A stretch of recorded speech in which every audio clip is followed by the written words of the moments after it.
Hello, ladies and gentlemen, and welcome to SFCL. It is round 5 of the Swiss stage here, the final round.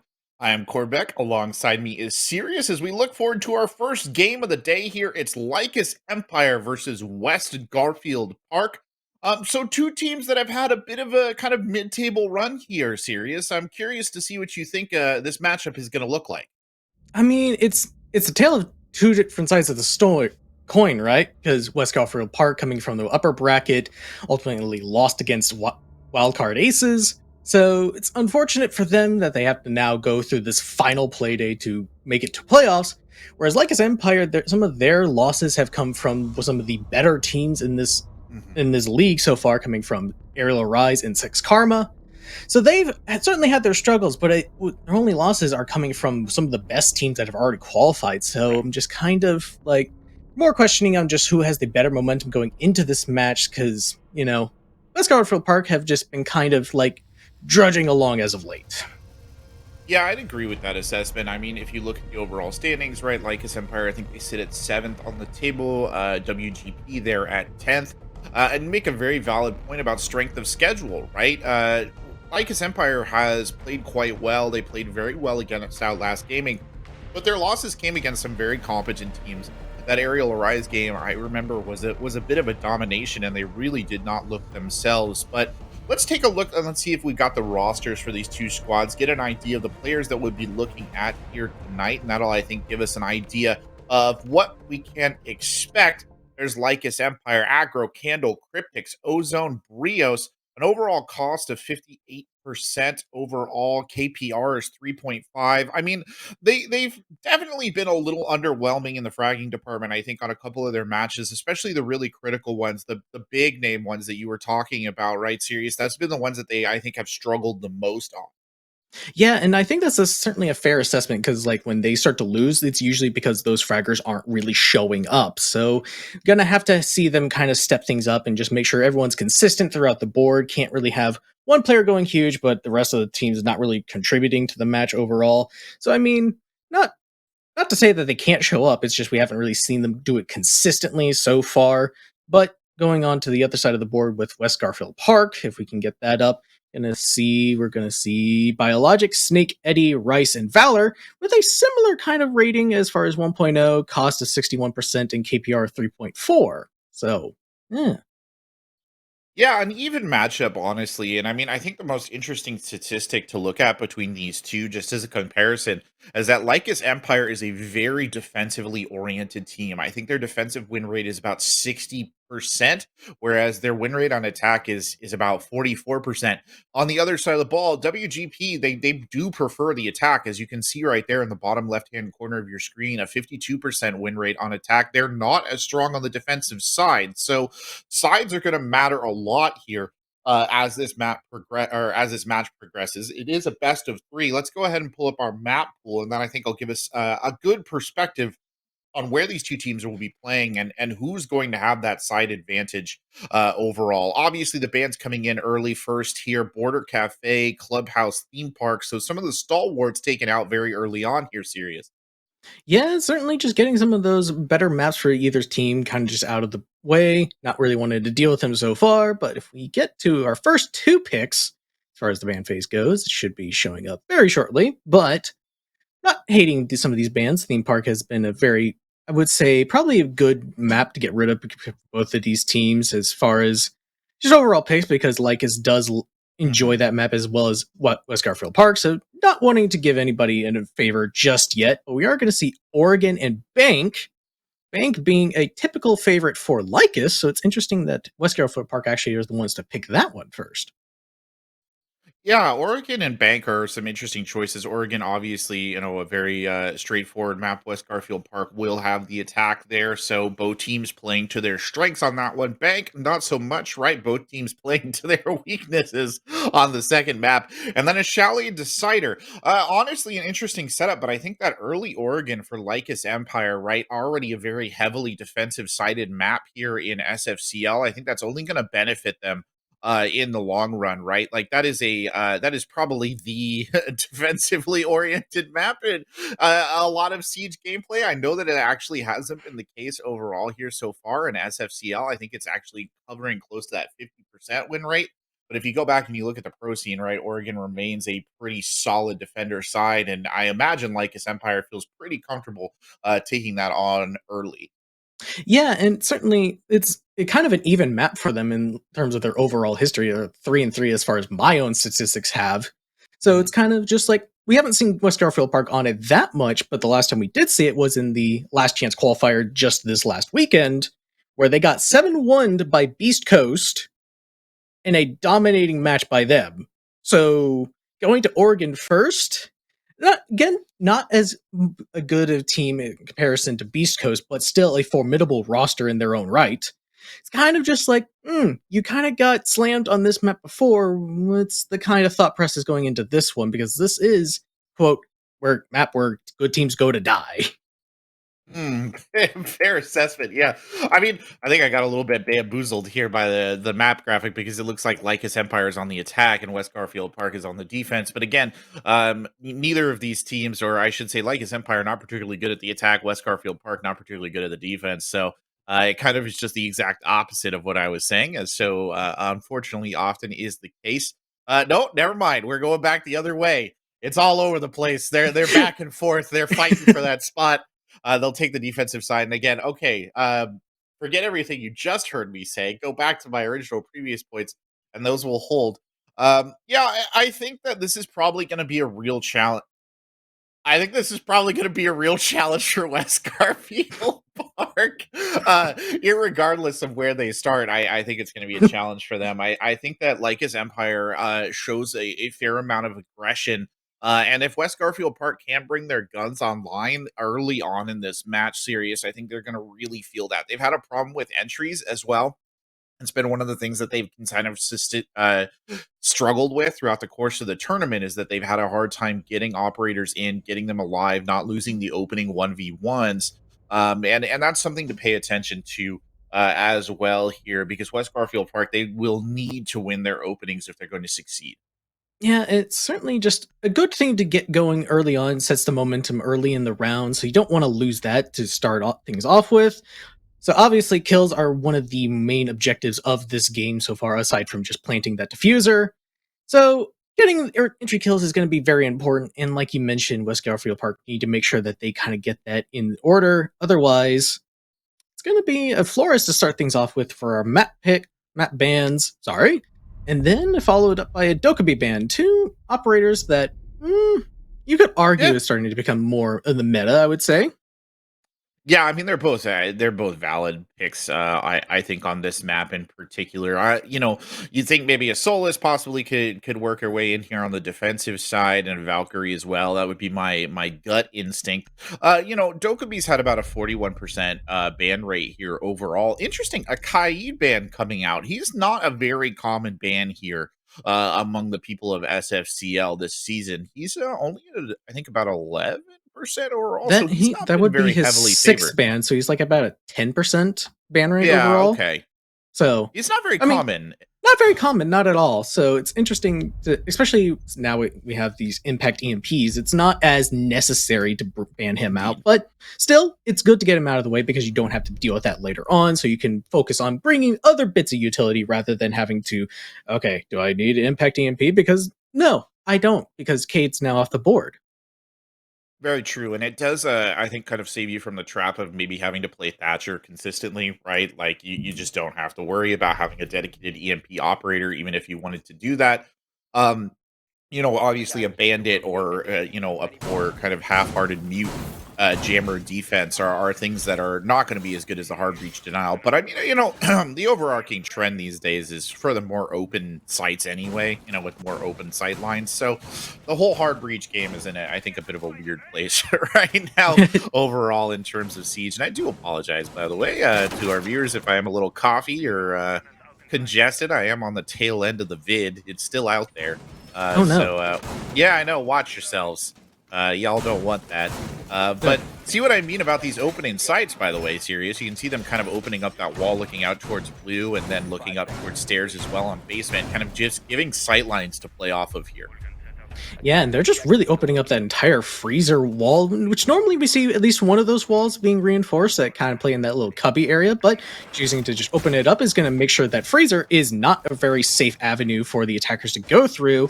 So it is going to make it interesting for Lycus to have to try to see if they want to go for that three pinch kind of execute that we typically see for this bomb site. But first things first, we are going to see aggro on the Nook, typically not seen because she is very heavily banned, but actually went through for once, and he is looking to immediately set the pace of the round by just sneaking right on in.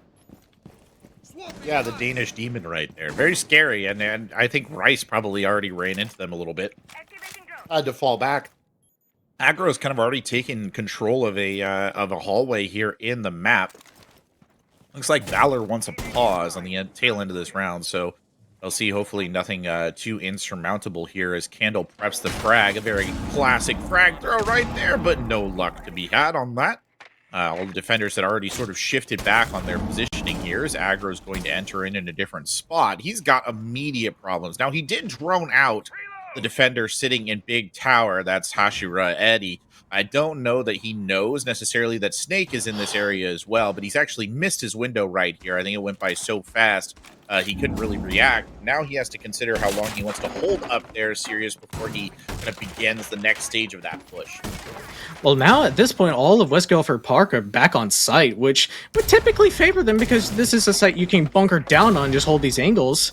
And West, like his Empire, haven't really done much of anything. They've just asserted pressure to make sure they got the things they needed, and now they're starting to open up the hatch. But with basically a minute left, they need to do a lot more work if they want to get onto these players on the bomb site, try to get them out of position to make it a little bit less comfortable to hold these crossfires with each other because look at them. They're all bunched up and they're just ready to help each other out if they do get into a gunfight.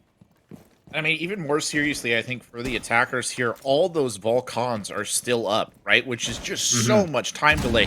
You add a smoke into this as well. I mean, you've got the ability to basically shut down multiple routes. And there goes the first Volcan right there. It's going to prevent too much coming in on the freezer. I mean, they do a good job with the frag grenades. Unfortunately, Valor will get brought back up because it would have been a tragic loss right there. This is a sneaky little angle from aggro, I should say, as kills coming in immediately. Cryptix is traded out right away, though. Now it's Hefe's turn to step up and get a kill as aggro continues their pathway forward to rush through the fire to pick one off. Aggro looking again, but it's Candle who's down, and just a series of trades back and forth leaves just one defender alone. That'll be Snake. He does still have the Nitro Cell, but he's playing out of Freezer. Multiple angles covering him. Good effort right there on the side of Lycus Empire to finish that. And that was just a good, very explosive execute. They had taken their time completely and just made sure that they just took their time, got all the angles that they needed to establish, and then just sent everyone in. There was no time for West Garfield Park to really just kind of settle things down and just kind of establish, let's go fight this guy or let's go fight that guy. No, they had to contest every single player from Lycus to make sure that they couldn't just rush on in. But unfortunately, wasn't enough gunpowder because some of those nades like really just like sent them completely out of whack and just completely set up their positioning. Yeah, and I mean this, why frag grenades are the most strongest utility, right? Like right there, perfectly illustrated for us on screen. But I will agree, it was a very explosive attack, no pun intended. As they just sort of moved in that last minute and kind of closed it down. I mean, I myself was getting a little nervy right there because there was so much sort of area denial. But I guess when you have all the right positioning, you're just not even worried about it. You just start swinging and trading. And I will say, I think that was one of the most kind of enjoyable aspects of that entire effort that they showed us right there was they were very good at following up the trades. They were very good at playing off of one another. You even saw that at the very end, right? You get one guy swing kind of out there by elbow. That kind of pulls the defender out of position. You just drop the other person underneath in a crouch, and boom, you get the kill easy peasy all the time. Got the plant going down. So a very good attacking round for Lycus Empire, and I think that's going to really give West Garfield Park something to chew on right there. I'm not sure exactly what they're going to do on the backside of that setup because it didn't really feel like anything worked out the way it was supposed to.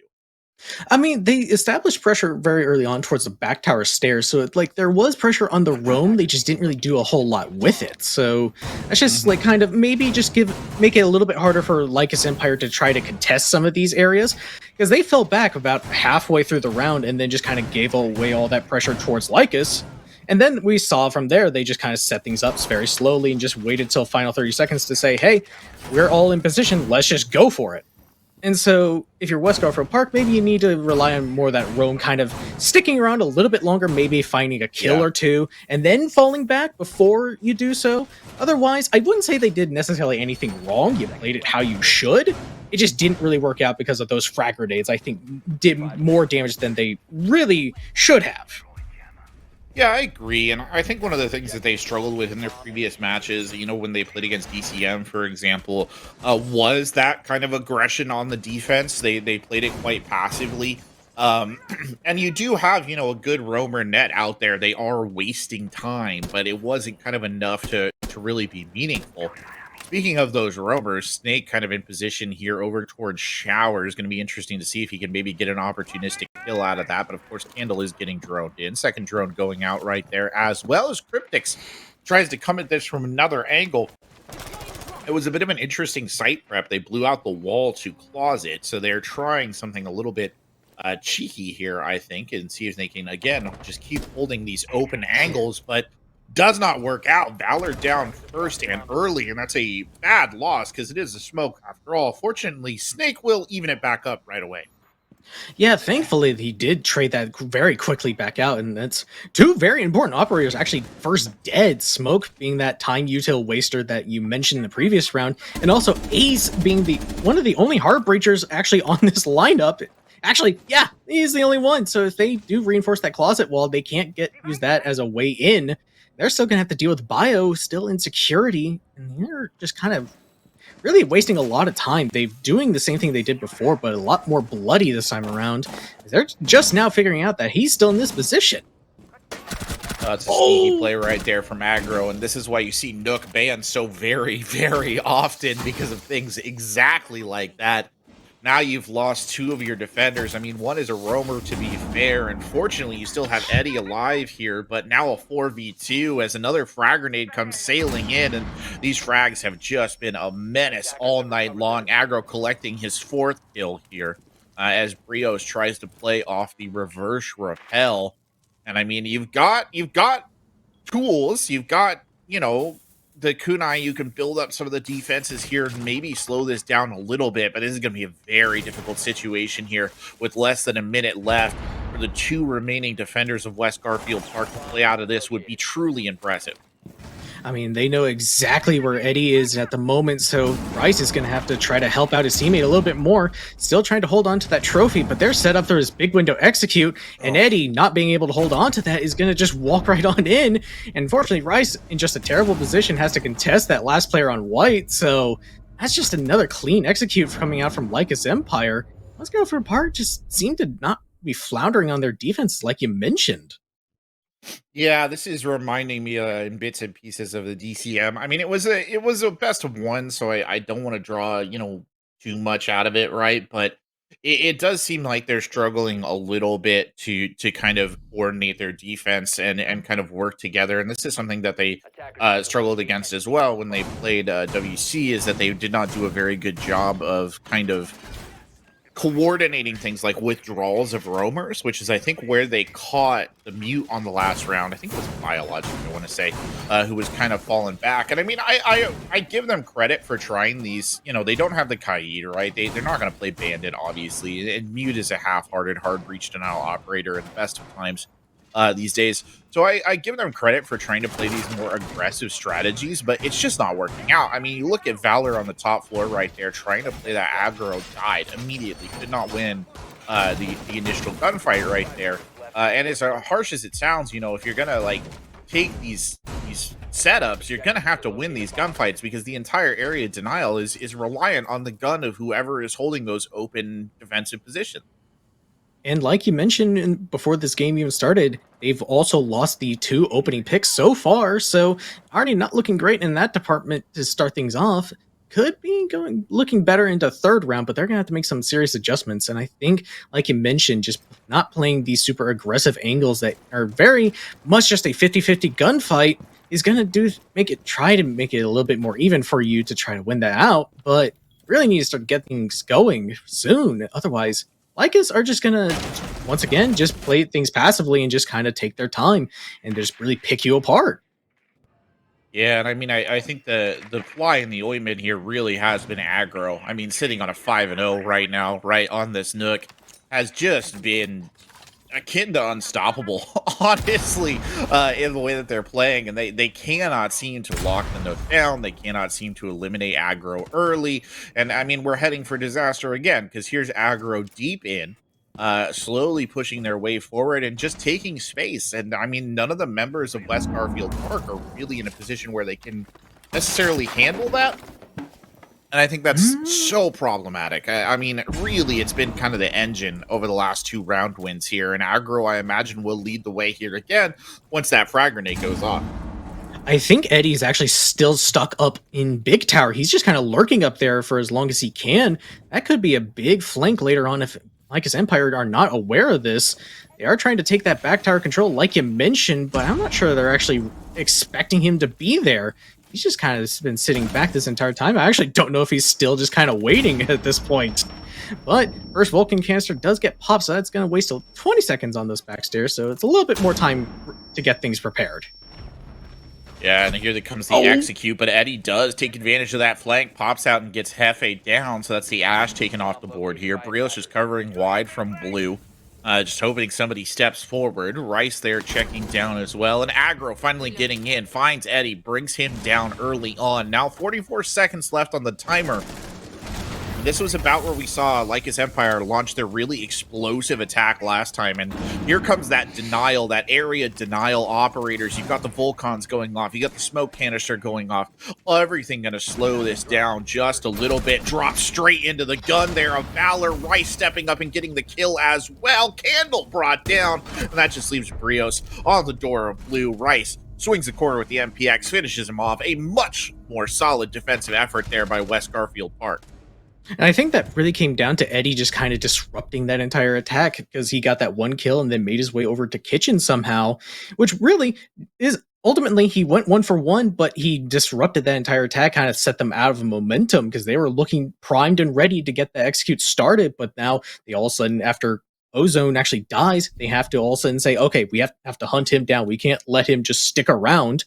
And at that point, they didn't have as much time as they wanted to kind of get those people out of position. We saw that one player by blue, Bunker Door, just kind of still there, and it kind of made aggro have to take a 1v2 gunfight, and he ultimately lost because he doesn't expect someone to be still there.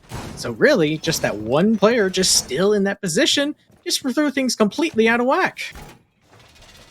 Yeah, no, I get exactly what you're saying. I mean, I also think that was just a general round where things kind of went the way that Lycus Empire wanted them to. Like the util denial came in, the util denial came in, which was useful. The ability to kind of slow down the attack was really noticeable right there in a way that Lycus Empire hadn't really struggled with as much the last time. Maybe a little bit of an info gap there as well. But looking now back on this lineup, interesting to see Brava making an appearance on the side of Lycus Empire. Newest operator, definitely has some interesting kind of, potential with those clutch drones. But look, aggro, again, living up to the name, already into garage here on that Lion, going to play it very aggressively with those drone pings as they'll kind of get to work here opening this up. It's just living up to his name. But it is... We have seen Ozone on this operator a lot throughout this season. I'm pretty sure he's got the highest pick rate of this operator so far. So somehow he just finds a way to use her to such great effect and uses that all that intel that he gathers to such... It just really helps the attack for his team to be so much better than it usually is. I think it's just because it gains that information just from these default cameras that he just gathers, and we see him just on the other side of the map just kind of establishing some pressure. As we're going to see like a pinch push, they're not really focused on these top floor roamers, it looks like. Could be a little bit problematic, right? Like, I don't know clearly they have to have some sort of plan for dealing with the top floor because you can't just go in and get the plant. And here's Cryptix kind of putting pressure on the other side, but Cryptix is also the defuse carrier, so that's a very kind of dangerous entry there from Cryptix, who also did not drop the diffuser outside the map. So, he dies and that's it. They're locked down on the second floor and are going to have to rotate the entire attack accordingly. And these top floor defenders, they're set up for it, right? They have a good idea of how they want to execute this. That's a good little bit of team play, though. Hefe there throwing in the clutch drone just as a distraction, tries to back up now and get a better sight line. Instead, though, it's Candle who goes down. Good trade, though. Rice is out here as well as Hefe rotates to hold another angle. They still have Cryptix on the top floor, though. I think functionally by himself against two enemy roamers up there. So that could be pretty problematic here as the timer begins to clock down to about 45 seconds. Oh, yeah, but they're in the site now. It's ultimately going back and forth. Cryptic's still upstairs as well as Ozone. So they've got this top floor in their control, but only 30 seconds. They've wasted so much time trying to get all this pressure. They didn't really do much of anything. Tried to send it into site a little too early and just did not disrupt any of those players. So now they're going to have to waste these final 20 seconds trying to find a way back in. Cryptic's doing everything a little too late there with the breach charges, opening up the floor, looking down, trying to find gaps, trying to find exposed targets. But I mean, 10 seconds left on the clock. You've got to drop in. Cryptic's leads. He does have the most health. He's the one who will have to plant, but they don't have Eddie on their scopes at all. Down goes the defuse. Here comes the smoke grenade. Eddie being staved off right there, but not enough. Cryptic's is swung immediately by Valor. And that was a less than spectacular attacking round there for Lycus Empire. I feel like something was not clicking strategically over there on their side of the ball. I mean, I'm just curious at what they were trying to go for that round, because we saw Ozone all the way back tower. We saw them open up that meeting wall just from garage, but then they didn't do anything with it. They just instead tried to rotate on up to the upstairs with Cryptix on the diffuser, and then just send their way into kitchen direct, and then just completely fell apart because they didn't do anything to disrupt those roamers, who then came back as soon as they realized, oh wait, they're in sight now, we just need to get them out. And they did exactly that because they didn't do anything else to dissuade them. So it seemed like they were trying to do a little too much in that round. We've seen them be very disciplined in the first two rounds, but then since then seem to try to go for a little too much, either just not enough information or just not enough preparation of that execute itself. So just need to see them shore up these attacks, because they looked really good those first two rounds. Just all of a sudden things have fallen apart. Yeah, it's kind of odd almost how much the wagon has kind of fallen apart. They haven't really been able to orchestrate the same sort of bamboozle that they did on that first one, the same sort of clinical deconstruction, I would almost say, of the defense that they had on that initial round. It's just not really been something that they've been able to do a second time. And I kind of need to rediscover that magic, for lack of a better word. I'm not sure exactly how they do it, but I think kind of having Cryptix sort of alone on the top floor with the defuse. I mean, I get the idea of what they were trying to do, but I don't think that's not the magic you're looking for. Yeah, definitely. Now you've got a lot more cautious entry here, by the way. I just want to point that out. Usually by this point in time, I think we see aggro 20 feet inside the point, checking out the real estate, taking it a lot slower here. Aggro being given the job of kind of the attic pressure Maverick right here. So much more cautious across the board. Yeah, taking their time, which we've seen them use to great effect, just setting up angles and pathways into the bomb site, as we do see aggro start to open up that that big tower wall over towards the attic. So they're starting to look like they were prepping the bomb site for an execute itself, but still taking a lot of time halfway through the round, and not much action has really been taken. And Snake is looking to get a little antsy and possibly go for a lurk towards the green tower, big stairs. Well, there comes the exothermic charge. That'll blow a hole there in the games room wall, or the closet wall, whichever you want to call it. And that'll give Cryptix a long angle to hold. Cryptix might actually take the entry position here. Sure enough, he does, being droned in this entire time. That'll move him up into trophy. And here come the rest of the team. Aggro now kind of doubling back, looking for any defenders that are hanging out on the low ground. Here come the frag grenades, but it's Snake who strikes early, and he catches Aggro. The big top frag. And that is bad news bears here for Lycus Empire because we are about to hit the minute mark and they are not in a confident position for this execute whatsoever. I mean, they've got just enough control that they may be able to salvage this, but losing an entry is going to hurt things. They need to get Rice out of Attic, but there's really nothing to help get him out. Now, Valor found another kill, but he is quickly refragged. This is not looking good for Lycus, but they do just have just enough pressure to maybe salvage this, but they really need to get something going now. Fortunate that Brios is on the door right there, swings the sledge, takes out that Kiva barricade immediately. El Jefe stepping up now into the gut. This is going to be another rapid attack pattern, but it's met by the rapid guns of West Garfield Park, and now everything on the shoulder of Candle, who can really pop off, can really light the way here for this Lycus Empire side, and he's going to have to do something spectacular, but he won't find the headshot on the Biologic. Just holding that tight angle behind the couch. That is an unfortunate round there for Lycus Empire. Again, a very interesting kind of reversal here, Sirius. Very like a lot of temerity on the attack. They're just not. Where I don't know where the snap has gone that they had on those earlier rounds. Yeah, it seemed like they were not really using any of their utility to clear out some of those positions that we've seen them do to great effect. But now all of a sudden they just played that more passively, just kind of let them just do whatever. Aggro was the only one that tried to get aggressive onto Snake on their own, but he was quickly shut down. And then from there, it's like Lycus was seeming too scared to actually move on to the bomb site quickly. And then they got punished for it because everyone from West Garfield Park just held those angles and just denied their entries. So just really, we've lost that aggressive take coming, just a bite coming from Lycus. And we really need to see that come back if they want to make this an equal half going into their own defensive split. Yeah, I feel like they should.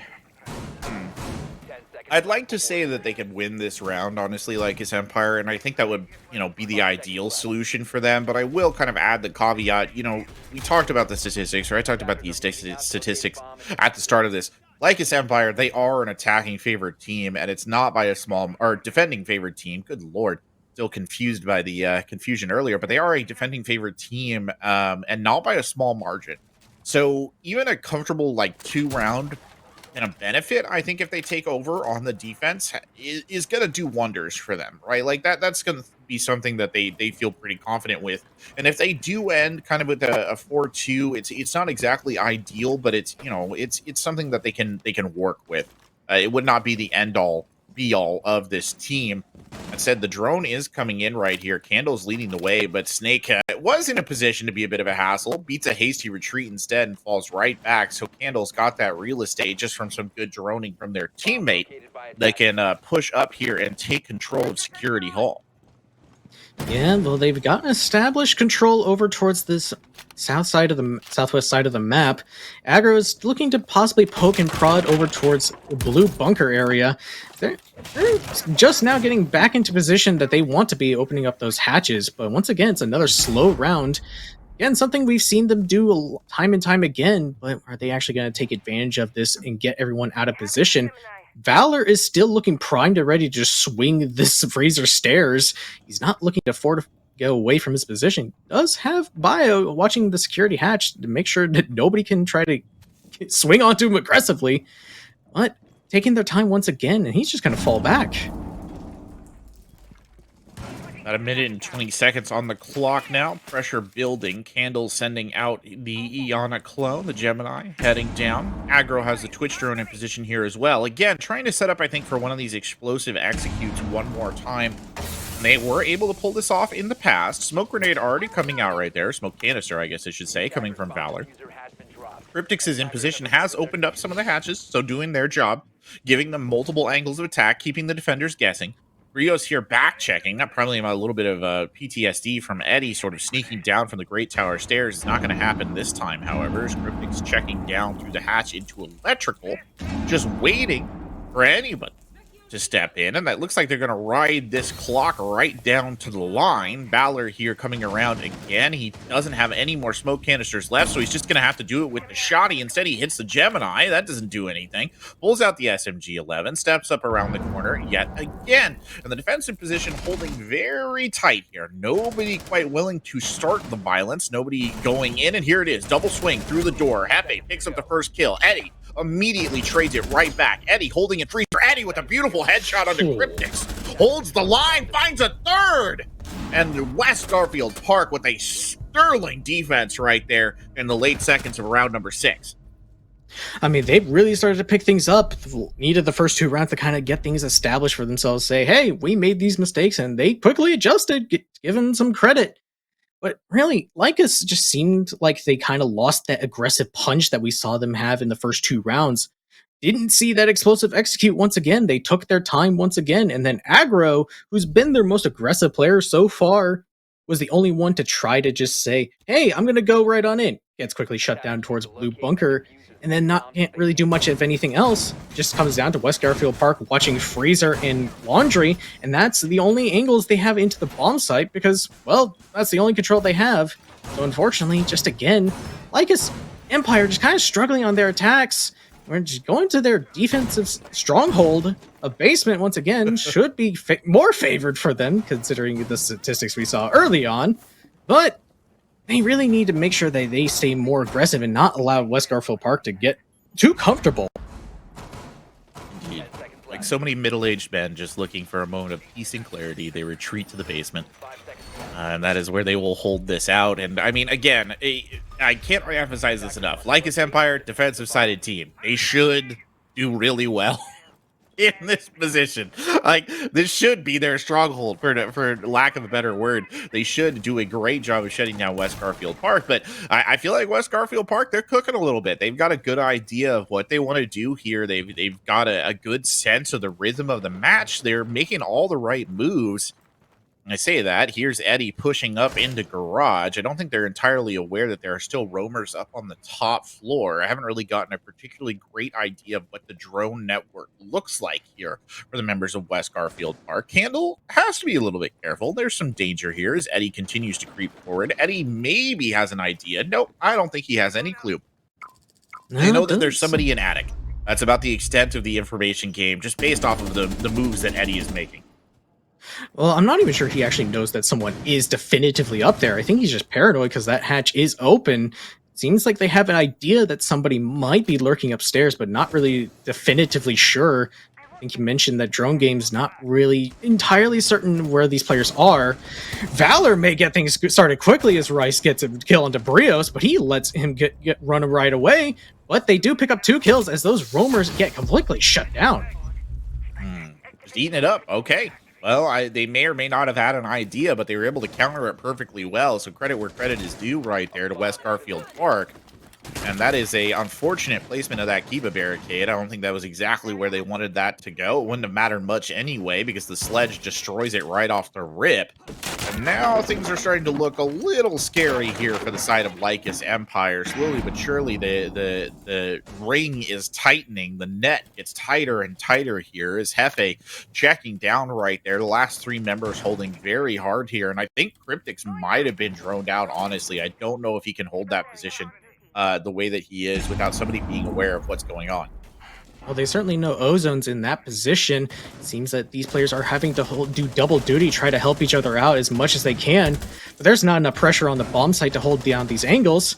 Cryptix is thankfully able to get Rice on that back tower stairs. It's going to alleviate some of that pressure. But they need to really focus on where this rest of the West Garfield players are at, because if they're not paying attention, they could just swarm on into the bomb site and just get these plant down for free.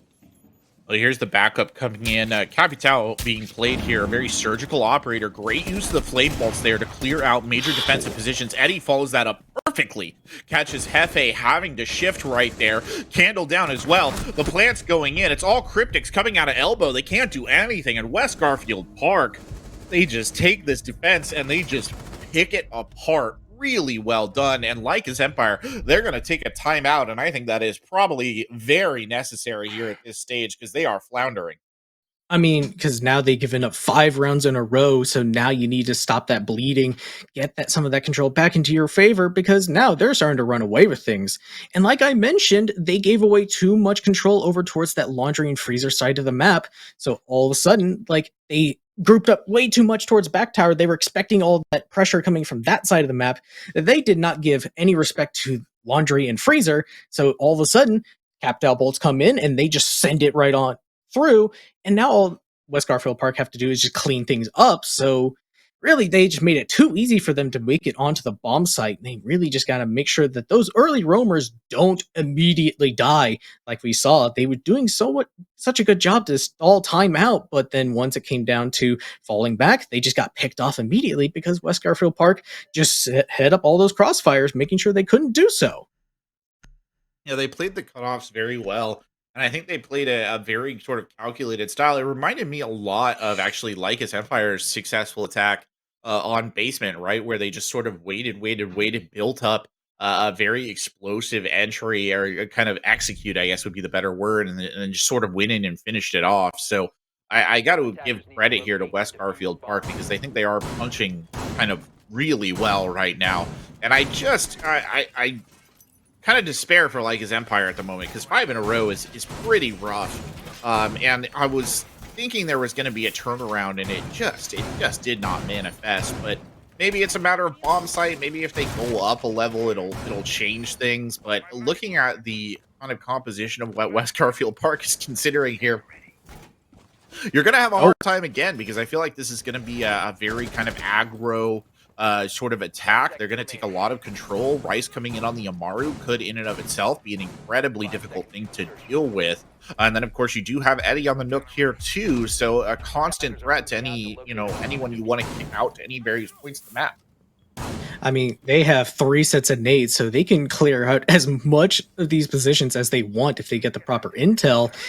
And Rise, like you mentioned on the Amaru, if they clear out kids and just give him that position to work his way in, that could really just disrupt this entire attack or the defensive setup. As he actually makes his way into the big tower and just immediately establishes pressure towards Candle, who's immediately falling back. He's not wanting to mess around with that. And there goes the nades, as I mentioned, just immediately finding great use on aggro. Candle does get the kill on Rice, though, so that'll slow it down just a little bit. That does take away some of their ability to reposition aggressively, but Eddie already has taken control of Armory. Still plenty of frag grenades to play with, by the way. 5 here in the tank, and frags looking from below here as well, so you can't be entirely comfortable if you're in the position of the defenders. They do have a lot of kind of util denial on a horizontal plane, right? They've got Wamai, and they did have all the Jaeger ADSs down, so they've still got some protection, but it's definitely nothing too super solid here as Snake steps up to the doorway of Trophy. Good hold right here by Hefe, just waiting to swing that entrance as the first drone comes through and, well, goes nowhere. Thank you, Cryptics, on the mute for shutting down that little bit of intel. And Hefe's in a very good spot here to kind of stick a dagger into the side of this entire attack. And I do not think that they're aware of Hefe's positioning whatsoever. Eddie pulling up another grenade, fires it through the floor. No dice on that one. Still 1 grenade left in the pocket there for the Nook. And the defenders, they're looking a little bit comfortable here, Sirius. They're not as put out as they were on that last round, that's for sure. No, because now Ozone's still in Haddock because I don't think they had any heart breach to try to open up that wall to try to get him out of position. So he can sit there comfortably for as long as he wants, just using that as zombie barrier as a mini shield. And how he has Brios to just kind of watch it with him so they can easily trade things out if they want to go for that. Candle actually still on the lurk down below could really disrupt this entire white attack. They actually know where each other are at this point. Now, just going to bait things out, but he does get the kill onto him. That's going to make things a little bit easier trying to go onto the bomb site, but 30 seconds left. They need to get going now. But, this is not looking good as they're starting to get some kills going, and all of a sudden, this attack is just completely thwarted as Eddie, all alone on white stairs, has 17 seconds and barely any HP. That was a much more well-constructed defense there by the side of Lycus Empire, and I think one of the things is they just limited the options that West Garfield Park had there in a late round scenario, right? The attack from WGP was a little bit slow in its buildup. They were trying to do something similar, I think, to what they were doing on Basement, right? Where they kind of move into position and then the last, minute of the round, last 30 seconds of the round, they go for that kind of explosive execute. But in this case, I feel like Lycus Empire did a good enough job of kind of whittling around the edges right there that they sort of forced them into one route, which was coming in through the closet wall. And the members of LE were well positioned to deal with that, right? Like that was what they kind of wanted and or expected. in that scenario. Back down to the basement now, and this is again, do you see that sort of setup from WGP, or do they have a little bit of internal flexibility where maybe they can run this a little bit differently, right? Or try and come at this from a different manner, because I just don't know that that kind of slow build-up is going to work again. Well, we are seeing Bio highlight the Monty. It looks like he is going to stick it going into the final Interesting. 5 seconds of the pick phase. So I think they're actually going to try to go for a blue bunker attack pretty quickly on, possibly. Well, he is on the hard breach charges, so he could try to open up those hatches first thing and then establish pressure towards bunker or back tower stairs. Just make it to where it's a little bit awkward to try to kill him and just have a teammate essentially just back him up and get a kill onto some of those pillar players. Honestly, the options are endless as far as what he can do, but it's going to come down to as can these other players back him up properly and get enough kills on the board. Right, that is the eternal downside of Montaigne, who I do quite like Monty. I think he's a lot of fun, but it is he is effectively you're taking a gun out of your lineup for all intents and purposes, and you as a team have to be able to compensate for that. But I feel like WGP, they've been very confident here, like they know what they want to do. Good attempt right there by Eddie, who's been playing very well, by the way. We haven't really mentioned it, but is sitting on 9-4 right now for West Garfield Park and has been one of their kind of standout players here across the board. As Biologic sets up the hard breach charge there for kind of a drop down. That's interesting. I'm curious to see how they play off of that, because you obviously could kind of deposit the Montaigne down there if you want to. Eddie's going to pick up the diffuser here, which I think is going to give Monty the freedom to kind of move around as the E-box hatch is open, and slowly but surely they're building up this web again around the members of Lycus Empire before they go in for their execute. And I mean, Bio going down Freezer Stairs actually just gives a little bit more comfortability for movement as far as like walking down those Freezer Stairs. Still not going to be easy because the rest of West Garfield Park are going to have to move these players out of position. But Candle does get the first pick, so it's not really doing much. He was killed on the back side of the execute, but Aggro is actually fortifying this entire position, just making sure that it's so awkward for West Garfield Park to deal with. This is not looking good as far as their execute's going.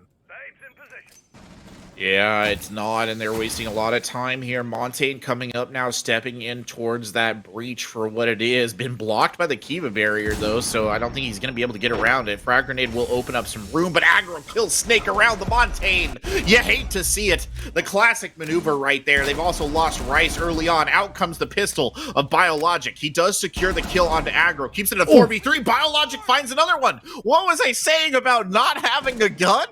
He's using that pistol to great effect here. Unfortunately, though, Brio's coming back in the other direction. The Montaigne does link up here with Valor, and they will actually go for the plant. That said, Brio swings. Valor is down. Everything here on the shoulders of the man with the shield. Can he make it work? He can't. Brios finds the kill, and the diffuser taken out of commission right there. A close round, though.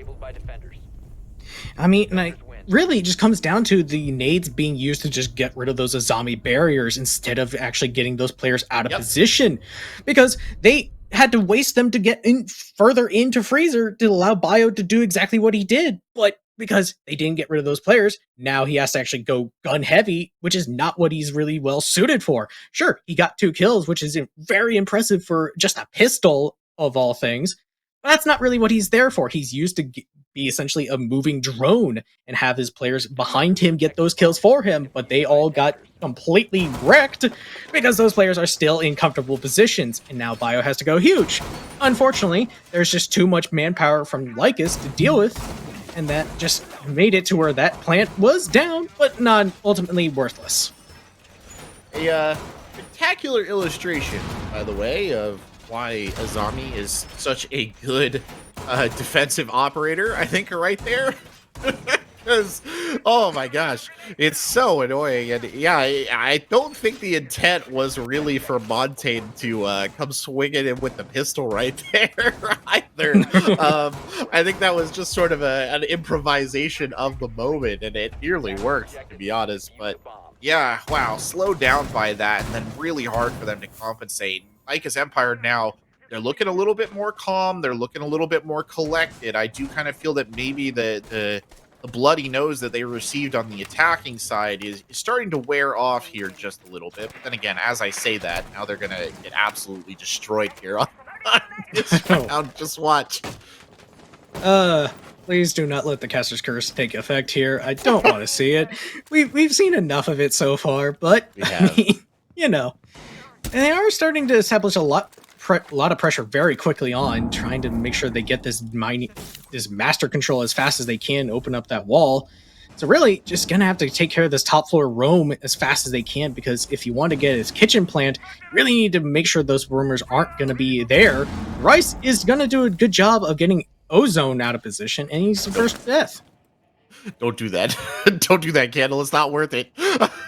Don't swing that. Oh, he does try it. So we know Snake is there. Oh. Great play by Candle. Well done. Ducks into it. Hits the headshot. Unfortunately, though, Eddie is there.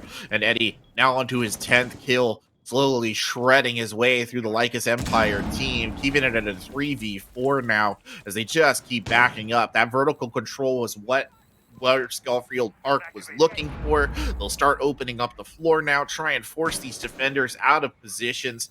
They don't have any frags to play with because Snake is down, and that's probably the best news that Lycus Empire could get in this situation, is they're not going to have to worry about it. The second best news might be that they don't entirely know where Barrios is, so there's a potential here that he could get a cheeky kill. I say that, though, and Valor's starting to creep forward here as well. One of the defenders being forced to fall back right there. I believe that was Aggro, who was holding behind the shield on the Wamai.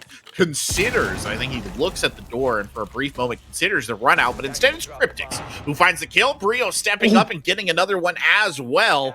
Now Aggro holding tight on the angle here by Showers. Is he going to add one more to the pile? He whips the shot and he gets brought down on the other side by Rice. Yeah, but the Cryptix and Brios were able to get 2 big kills. It just completely thwarted this entire attack. It's now ultimately down to a 1v1. Eddie doesn't seem to know exactly where Brios is. Ultimately, no. Actually, he does seem to know. He's going to try to get that plant down as fast as he can. This is a very intense final engagement, and Brios doesn't know that he's actually planted the bomb till just now. Well, here we go. Diffuser down, 40 seconds. That's the time frame. Brios is playing the dock, so a heavy armor operator here, health to play with, does have one stim shot in the pistol. Firing a couple of taps right there on the bait, now has confirmed target location, goes for the reload, a wise decision. 15 rounds in the mag, by the way, for Eddie, who clips him coming through into security. Looked left when he should have been looking right.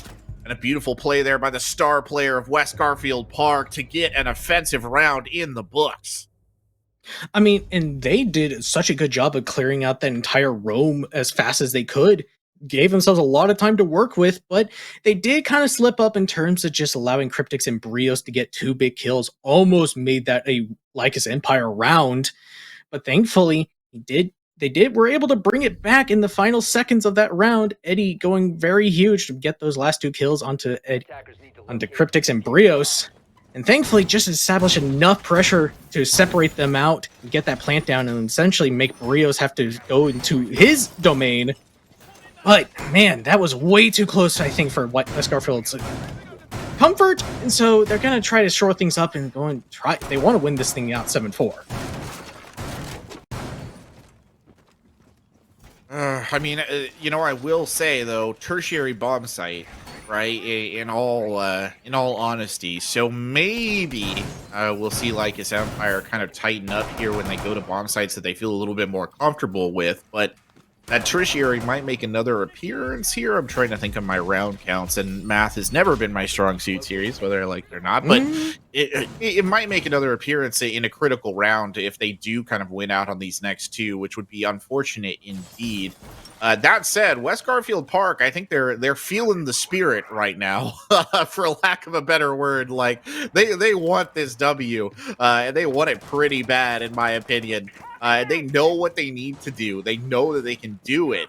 And they are, I think I'd say, at least here on Oregon, they've been punching above their weight to a certain extent. And Lycus Empire has just not really been able to kind of come back on it very well, which is why you're seeing that 6-4 differential right now up on the top of your screen. I mean, I think to answer your previous question, I think basement is going to be unlocked in the next round if Lycus Empire do win it out. So we'll probably see that more than likely, but I think they're going for a rush here. Immediately shut down. Eddie does get the first kill, but is immediately traded. Oh my What? good The lord. shotgun from Eddie. What? How does that get away with that? Oh my god. They're just looking to shut this thing out right now. Aggro on a 1v3 downstairs. He is nowhere to go. Wow. Wow. What a great change of pace from West Garfield Park. Every round, they have been slow, almost to the point of being crippling in how slow that they were moving. And then suddenly, perfectly called, just to explosively attack right there. And Eddie leading away with the supernova on Hibata of all things. Wild. What a round. I don't even know what to say right there, except major credit to West Garfield Park for whoever thought that was a good idea, because a spectacular way to end what was a very solid Oregon, and putting paid, by the way, the idea that Lycus Empire feels more comfortable on attack. They didn't look comfortable at all on that Oregon map. Not at all. And I mean, just a great change of pace because that entire game was essentially decided in the final 30 seconds of the round almost consistently. Yep. That was the first round, I believe, that actually was decided within the first minute. That is insane call to just say, you know what, let's just completely throw them out of balance and just say, we're going right now. You have to deal with us. And those guns just went crazy in the complete rush. I mean, you can almost hear it like in the comms, because that must have completely shocked them. Like, there was no way Lycus Empire was expecting that. I mean, I imagine it was very similar to us, where it's just like, oh, they're just going. Oh, okay, there we go. Yeah, Hibata's in. She's got a shotgun. Run! Spectacular stuff there at the end. So it will be Lycus Empire falling right there. West Garfield Park takes that 7-4 win. It is a best of 4 or best of 3 series, I should say, though. So there are more maps to play. We'll be right back with map number 2 in this exciting series after this break.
Hello, ladies and gentlemen. Welcome back to SFCL, fifth round, final round of the Swiss Open stage here. I'm Corbeck. Alongside me is Sirius. West Garfield Park came out swinging on Oregon, taking a 7-4 win over their opponents in Lycus Empire. But can that magic hold as they move on to Bank here? Sirius, a little bit of a depressing defensive performance there from the side of Lycus Empire on the previous map.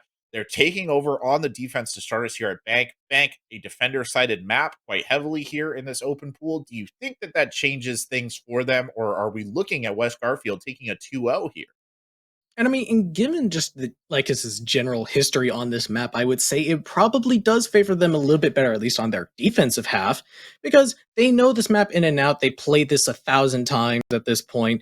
They know how to play this map, and I would expect them to know how to play against a team like West Garfield Park on defense. Does kind of bring the question on their attacks, but we'll have to get to that later after 6 rounds. So, just kind of a general thing of they should know how to do this, and if they don't, then that could spell real disaster just going into this general series. Bank is an interesting choice as well because if I remember correctly, this is the most banned map in the pool. It has less rounds played than Skyscraper, which is crazy when you think about it. Teams do not like playing Bank. And I think that given the choice, I feel like this is one where maybe Lycus Empire will feel a little bit more comfortable here. That said, I do believe this was West Garfield Park map choice. So they Yeah, it clearly have was. something up their sleeve, or they would not have chosen such an unpopular map. No, and I mean, to your point, this map has been banned 29 times so far this There season. you go. So, comparison to Skyscraper and I think Border being banned 27 times. So definitely not a favorite map by any means. Dokkaebi and Nook. Dokkaebi once again being banned in Nook. We saw her being used to great effect on Oregon. Yes. Not necessarily a map that you want to let her go through on because she can lurk pretty much anywhere. Interesting that Kaid ban coming through yet again. West Garfield Park, I think, trying to maybe kind of discombobulate the defensive setup. That's almost specifically geared towards hatches, if I had to imagine correctly here on this bank map. I can think of at least one site where that's going to be a kind of telling factor. Valkyrie getting banned out as well shouldn't surprise anyone. The reason I said that Lycus Empire might feel a little bit more comfortable here is just the knowledge that, hey, okay, maybe our opponents are not as well versed in this one as we are, just as not as well versed, I should say, as we are. So we're kind of on a level playing field. But yeah, I don't know if it's picked, if it's the kind of thing where West Garfield Park feels super comfortable playing on this map. This could be potentially quite scary here for the side of Lycus Empire because there's a reason people don't like playing it. I mean, it's kind of complicated. It requires a lot of teamwork to do effectively, and you can even kind of see, I think, Cryptic's sort of debating defensive site preps and stuff, which is something that you wouldn't necessarily expect. Love, love, love, by the way, can I just say, love the pick of Maestro here on the basement site of Bank. I think that is such an intelligent pick. He's a really strong operator on this site. Maestro is one of those operators who's kind of like Legion, where I feel like he's always okay. Like, he's always good to have. There are just other operators that you probably would prefer, but I think that is a spectacular pick right there from Aggro, and not the least because it potentially brings the Alda into the picture as well, which is, I mean, a hell of a gun, even in the world of the post-LMG nerf. Yeah, I don't think it got hit by the LMG nerf that hard. I think it's still a pretty good gun overall, but Yeah. to your credit, it is a really good operator on this site specifically because those cameras can make it so difficult to actually plant the bomb because now they know exactly where you are, and he can just zap you as you try to just go tip, tip, tip, tip, tip. So it just makes it, on top of the Goyo pick, it just makes it so difficult for the attackers to try to make their way into the bomb site comfortably. Means you have to waste a lot more time clearing those things out on top of the Goyo canisters. So that's a lot of utility you need to get rid of. But they do have a lot to try to take care of it in certain forms of two nades from Eddie and Snake. Yeah, they've got some tools, and Rios is dead already. Well, that's bad news. Aggro down as well, so much for the Alda. That's taken off as well. Valor doing some serious work here on the Hibana. Might even pick up another one. Depends on how fast the reflexes are right here of Cryptix. Cryptix, no, he fights that very easily, but it won't save Candle. Hefe evens it back up and keeps it at a 2-2 and a wild round. We went through all those rounds on Oregon where everything's so slow, so staid, right until the last minute when everything exploded. And instead, we're only a minute and 30 into this, and it's a 2v2. 6 people have died. And I just want to point out, Valor, like 30 seconds in, was basically down the marble stairs and almost made his way into sight and just immediately got shut down by Cryptix. But I mean, like, they're very, very comfortable so far. They're very confident going after that last map, trying to dictate the pace very quickly. But now they have no way to open up that hatch for the A bomb site. So unfortunately, they're just gonna have to waste a little bit more time trying to find other avenues. But Bio and Snake do have enough utility that they could try to get this off. FA and Ozone and Cryptix are gonna have to try to group together, try to deny this for as long as they can. And we are gonna see one smoke grenade being used to immediately just make sure that attack does not go through. Technically, if you time out your smoke canisters, you can pretty much stop this up until the very last second if it's done correctly. And they're going to try and prevent that from happening. They've got a frag grenade to do it. But yeah, there's the second smoke canister, perfectly timed. So they're doing it exactly right. Cryptix is basically, this is the smoke situation. It's about as ideal as it could be. Third smoke canister is out right there. And at the end of this, I think West Garfield Park is going to have literal seconds to go in and get the plant down. Biologic's just going to rush it out. Dangerous situation here. Snake trying to hold on the door. They might actually get the plant. Hefe has to quick jiggle peek. Ooh. Kills the planter, but the diffuser gets down. And now a 1v1 versus the two SAS bros. Cryptix here looking for the shot. Won't find it. Snake pulls a round out for West Garfield Park because that was a close one here on round number 1. I mean, and I'm just wondering what those last two players of Lycus Empire were doing, because they kind of just let the Twitch just run right on in, get that plant down. They clearly had enough coverage to make sure that plant could not go down. It just seemed they had no idea that he actually got that deep. So it just, unfortunately, a little bit of lack of intel just cost that round, because that plant, if that plant doesn't go down, then Snake has to run on in, final 5 seconds left, and get that, either kill everyone else or somehow get that plant down himself. So just lack of coverage just really just kind of cost Lycus Empire on a round that probably should have gone their way, if I'm being honest. Yeah, I agree. And, you can't blame one person for a round loss or anything, and I'm not going to do that. I am going to say, though, if Hefe had just gone... Well, I guess he didn't really have the intel, but you were playing Solus, so you could have maybe scanned for that. I don't know if the diffuser shows up on that, actually. No, it does. So he could have seen it. So he could have seen it. He could have swung out. He could have just started spraying in the general direction of Twitch, and maybe if... Well, it was a difficult situation. That might have been the call. Yeah. That might have been the call. He did try to swing out. He did. He got shut down by Snake, but Cryptix was right behind him, and he didn't... He got the kill, but a little bit too late, so I was wondering where he was at. Oh, well. No use crying over spilt milk, I guess, if you're on the side of Lycus Empire. Just on to the next bomb site. You're going to rotate it up a little bit. Cryptix is stepping out on the castle this time to sort of reposition everything. And then you'll look over to the side of West Garfield Park. They are bringing the Rice Hibana. Or the Rush Hibana, as it has so often been. And they've got the Flores here, so plenty of utility for dealing with things such as the zombie barricades and castle barricades here as well. And we do see Eddie actually on the Ying, just positioning himself on these windows. That's going to make for a very fast execute when it comes time to actually go for it. In the meantime, Snake is just going to try to clear out these zombie barriers. We've mentioned how great of an impact they can have in a round previously if you don't take care of them. So thankfully, he is going to be an operator that is keen and primed to take care of it. But those zombie barriers are just going to make it very difficult to get those lines of sight that you want, and it's going to waste a lot of utility. And Eddie, oh my god, he's just going. A little too bold right there for Eddie, and Aggro happy to clean up that kill. Second one coming in for Brios, playing out of stock, and Candle does die, but not going to stem the bleeding here at all for the members of WGP. Another falls there. Hefe warming up the gun a little bit and catching Valor looking. Biologic now sort of stuck looking out the window. Or looking in the window, I should say. No, Biologic tries to enter, and Aggro gets a nasty little headshot right there. That just leaves Rice, the lone attacker here, coming up from lobby, discharging a couple of flashbangs and hoping that maybe he can find someone to at least maintain the KD. Another flashbang going out right there. He's being covered from, I believe, 4 separate angles here. He does maintain the KD. Good for you, Rice. But Brios swings immediately and gets the trade.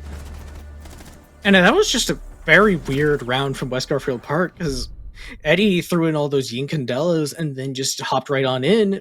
Meanwhile, nobody from his team was like in a prime position to take care of that. So just interesting on like what the call was for him to just send it, or if it was like an accidental miss input on this like jump in key. I'm not really sure because it just seemed like that timing was just not right. And just I'm wondering what the call was because Eddie was the first kill, and then everybody else had to scramble to find extra kills, and then it was just completely fell apart because Lycus Empire were just primed for that execute. Yeah, they were primed for that execute, and I think maybe again, I don't want to. I'm not going to try and psychoanalyze it all too much. I do think maybe a little bit of an overconfidence problem at times, right? Like from West Garfield Park, I think they got a lot of truck off of the rush there at the end of Oregon, and maybe they were trying to sort of repeat the same thing again. Certainly, we've seen Eddie be able to kind of be very efficient as that sort of fly in the ointment gunner that just kind of comes in and gets some kills. That might have been what they were trying to do there with the Ying, but way too prepped on the side of LE for that to functionally work here. As they move down to the tertiary bomb site, and they are well prepared to defend this one out. Castle making an appearance again. That's Hefe setting up those barricades for maximum protection here. As we look again at the offensive side, see if they've got anything too interesting in the pocket. No, a couple of castle counters really in there as well to deal with those barricades, and a lot of vertical control utility, let's say. You've got the sledge, you've got flatback charges on the sides of both Ace and your Ash, so you should be able to take this top floor and really rain hell down on the point if you do this correct. Yeah, it's just going to be a matter of getting those rumors out of their way. Can't exactly see where they're at, but we do see one over towards the president's office. We do see one towards, I think, top marble. And Cryptic's going over towards the janitor, so they do have a lot to deal with. They are pretty separated, so if they do get them out of position, it should be pretty easy to clean things up. Ozone's going to be the first line of defense against Valor. They are aware of each other, and Ozone actually wins out that gunfight. It's very quickly traded.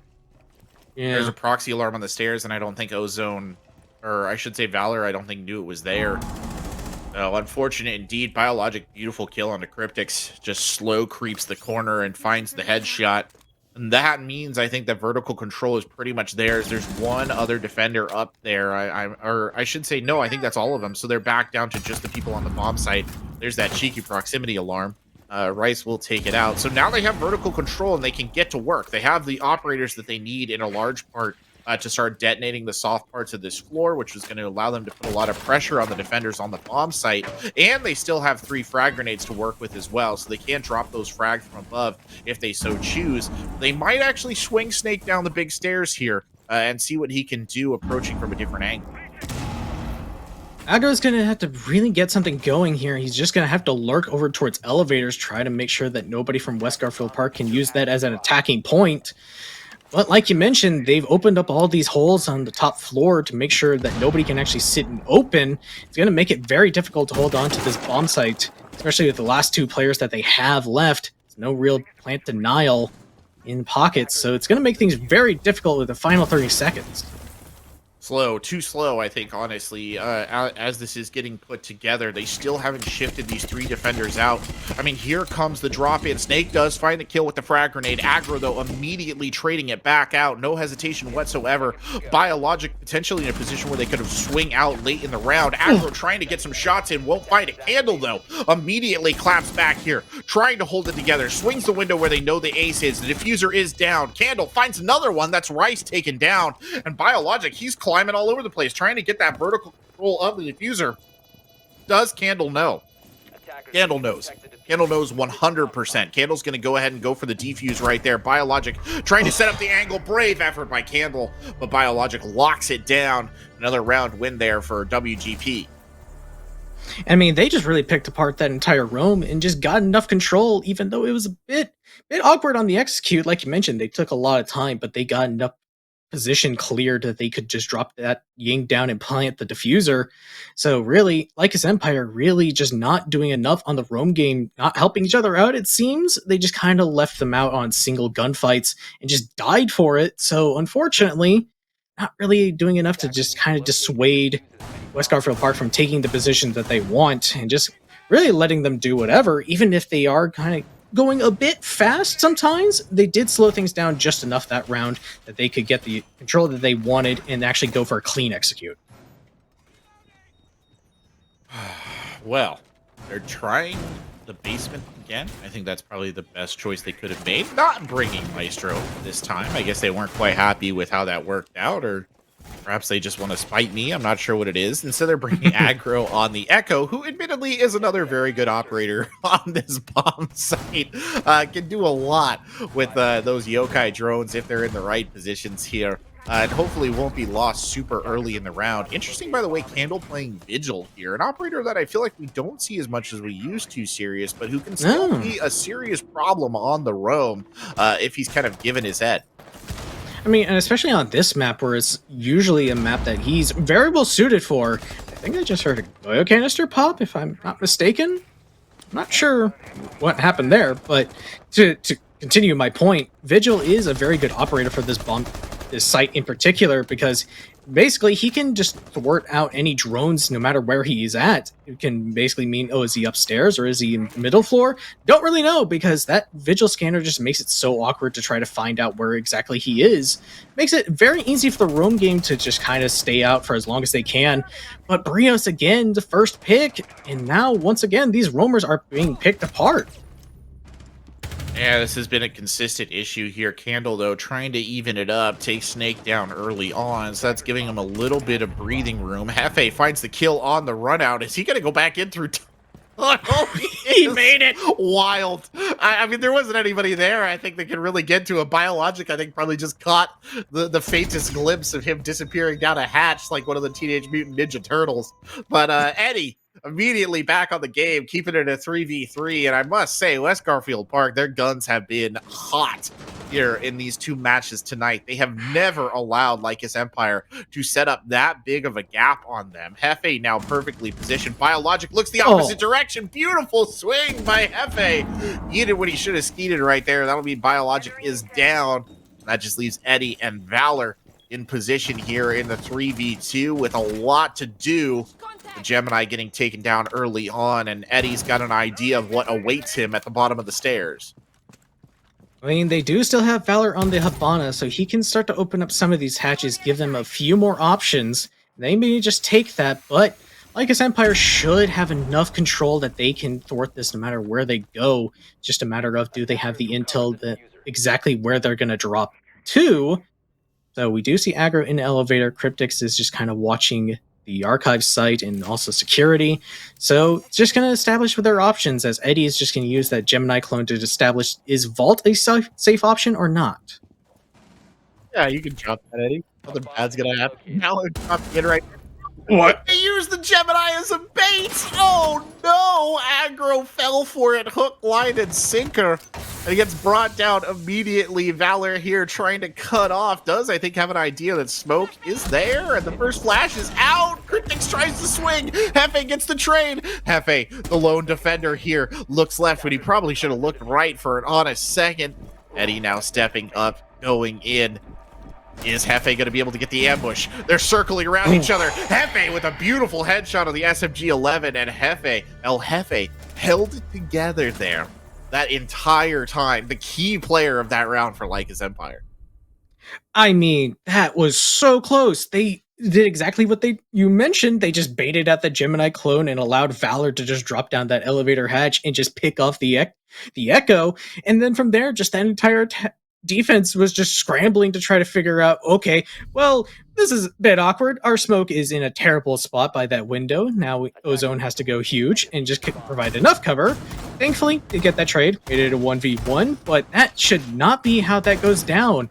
They have enough control and enough information The Echo does not have to be in that aggressive of a position. He can play a little bit more passively, but just got a little too antsy and just tried to do a little too much and made that a 1v1. I think it's the same problem they have with the Maestro as well, just getting a little too kind of antsy. I mean, obviously the death came a lot earlier, but same principle there. Lycus Empire clinging on to the 2-2 here, and I say clinging on, it does kind of feel that way, Serious. I still feel like West Garfield Park is kind of the dominant force on this map.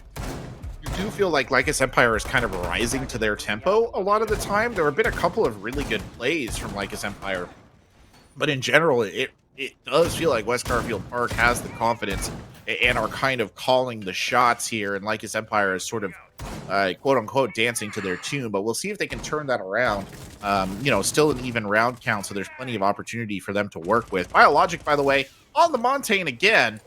Curious to see what they do with this Montaigne on the second floor site. They're sort of setting him up for a walk-in through the lobby, so that could be entertaining in and of itself. Yeah, but they're going to have to make sure they get the elevator wall open as fast as they can. They had to deal with the Azami just patching up those holes that Rice did make last time, but Candle immediately getting the first pick onto Valor, and Candle actually peeking aggressively trying to pick off Rice from this window. May be able to get it if he's not careful, but Bio's already sent it all the way up the lobby stairs and is establishing pressure very early on. Now, Rice there does have that reverse repel for the long hallway coverage, which theoretically enables Biologic to move up, but Biologic knows that there are people waiting for them. Oh, watch your back, Biologic. Cryptix is there.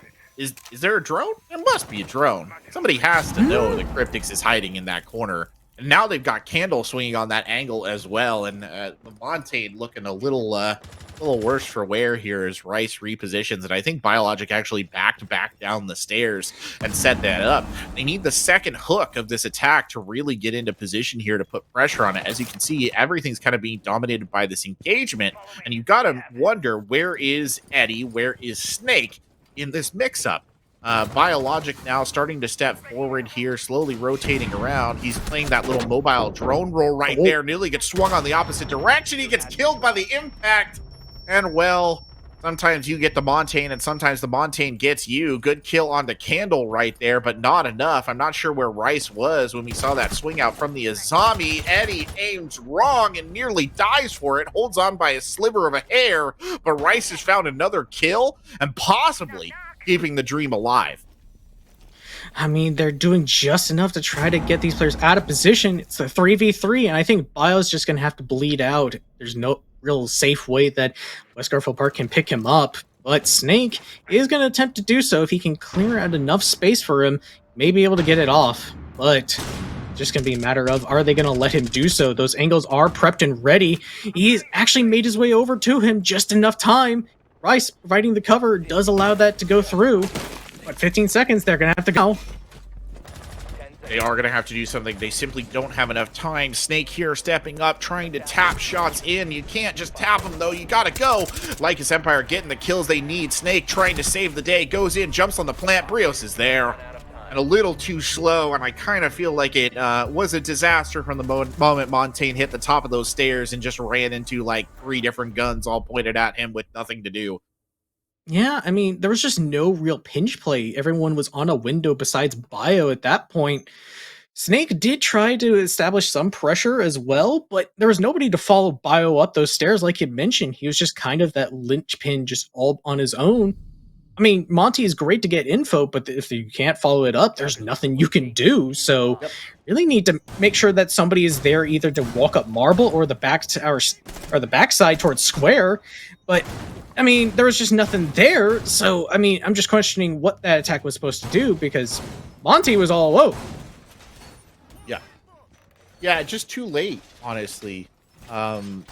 Too late on the call there for Cryptix to actually, or was it Cryptix? No, I'm sorry. It was Rice, I think, who was holding that long angle. It was just a little too late for Rice to get those kills. Looks like we're heading into a rehost here. I would assume, because everybody just dropped out. Hey, congratulations, Wesker. Snake, the lone survivor. Holding out that one. It's like, "Where did everyone go?" He looks like he's looking around for his friends. He's like, "Wait, where Hey, did everyone go? I'm all alone. I What thought we were happened? fighting. Where Oh, did my friends unfortunate. go?" But there is the rehost coming in on Bank. Lycus Empire up 3-2 there, nearly at the side swap.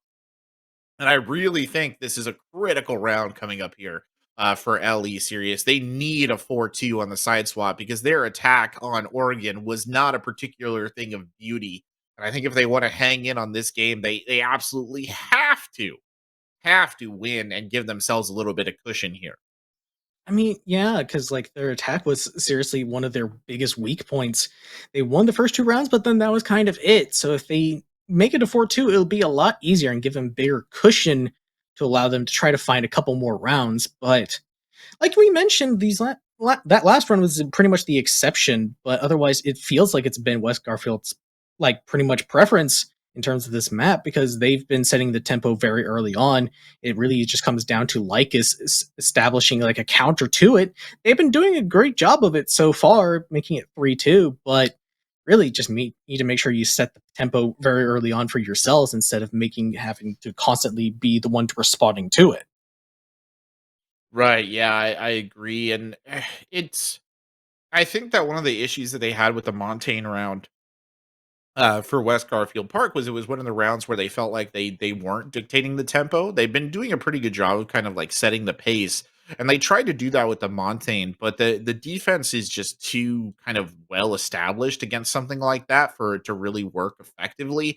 Which I think gave Lycus Empire a lot of tools to play with. If I had to kind of take a caveat away from that, though, for Lycus Empire, I would say that despite being able to eat up that Montaigne relatively easily, the rest of the attack was a little, or no, the rest of the defense was a little less than stellar because you did have Rice collecting kills off the long angle. It wasn't as if they weren't taking advantage of the tools that they had available. It's just that you kind of got the early round victory there, for lack of a better word. But on the tail end of that, I mean, it was still quite killy. So you got to be a little bit careful about that. So far, I feel like neither team, and I will say this is surprising to me. I feel like neither team has looked particularly kind of out of place here on this map, despite it not being played very often. No, not at all. I mean, they clearly are very comfortable on it no matter what, showing that they do know how to play this. So it looks like a little bit more even affair, even if it does kind of slightly lean towards West Garfield Park, in my opinion. But we'll just have to wait until we get back into the game to really just figure out if this is an even game that we are predicting or if it's going to be like us taking it 4-2 going into their attacking half, which I mean would be the best case scenario for them, especially for how close this series has been. So gonna have to see, especially if open is gonna be the answer for that, or if it's gonna be kind of a once again getting picked off on the roam once again, and then just allowing them to just go for that clean execute. Yeah, I think that's a valid point right there. The Rome game for Lycus Empire, I think overall here tonight has been a very mixed bag, right? Like occasionally we've seen some good plays come out of it. You think back on Oregon, we've seen a couple of good maneuvers right there. Certainly, we saw Hefe put in some good performances on this map as well, playing as that roamer. But I feel like it's never really delivered as much as they kind of wanted it to in the rounds that we've seen. And I think that applies here on Bank as well, right? Like, not a significant amount of time wasted necessarily. You don't feel like they've had a huge, except for, the one time that Hefe really made it click. I feel like they haven't had a huge impact. I mean, look back to the round that Maestro has played on. You lost your roamers in like the first 30 seconds of the round. And it was just kind of like, well, okay, now we're in a 3v5 and we're all kind of trapped on this site. And it wasn't the first time that something like that had happened overall. I mean, definitely like his Empire looks stronger here than they did on Oregon, I think. But I do Mhm. wonder how much of that is just like the defender sided advantage and as opposed to genuine improvements for the team. Yeah, and it's certainly a good question. I mean, we're just gonna have to wait and see because if they do get picked off on the roam, I think that's gonna set up a very bad just kind of round for them if they do let that go through once again. West Garfield Park showing that they do have good prowess and understanding of how to attack this map. So because clearly they've been able to pick off this roam game almost consistently. It's when they're a little bit bunched up, they kind of have some troubles actually dealing with it. So just a matter of can they really shore up that roam game, I think, is the biggest question in my eyes. They do seem to kind of have an idea of maybe how to handle it.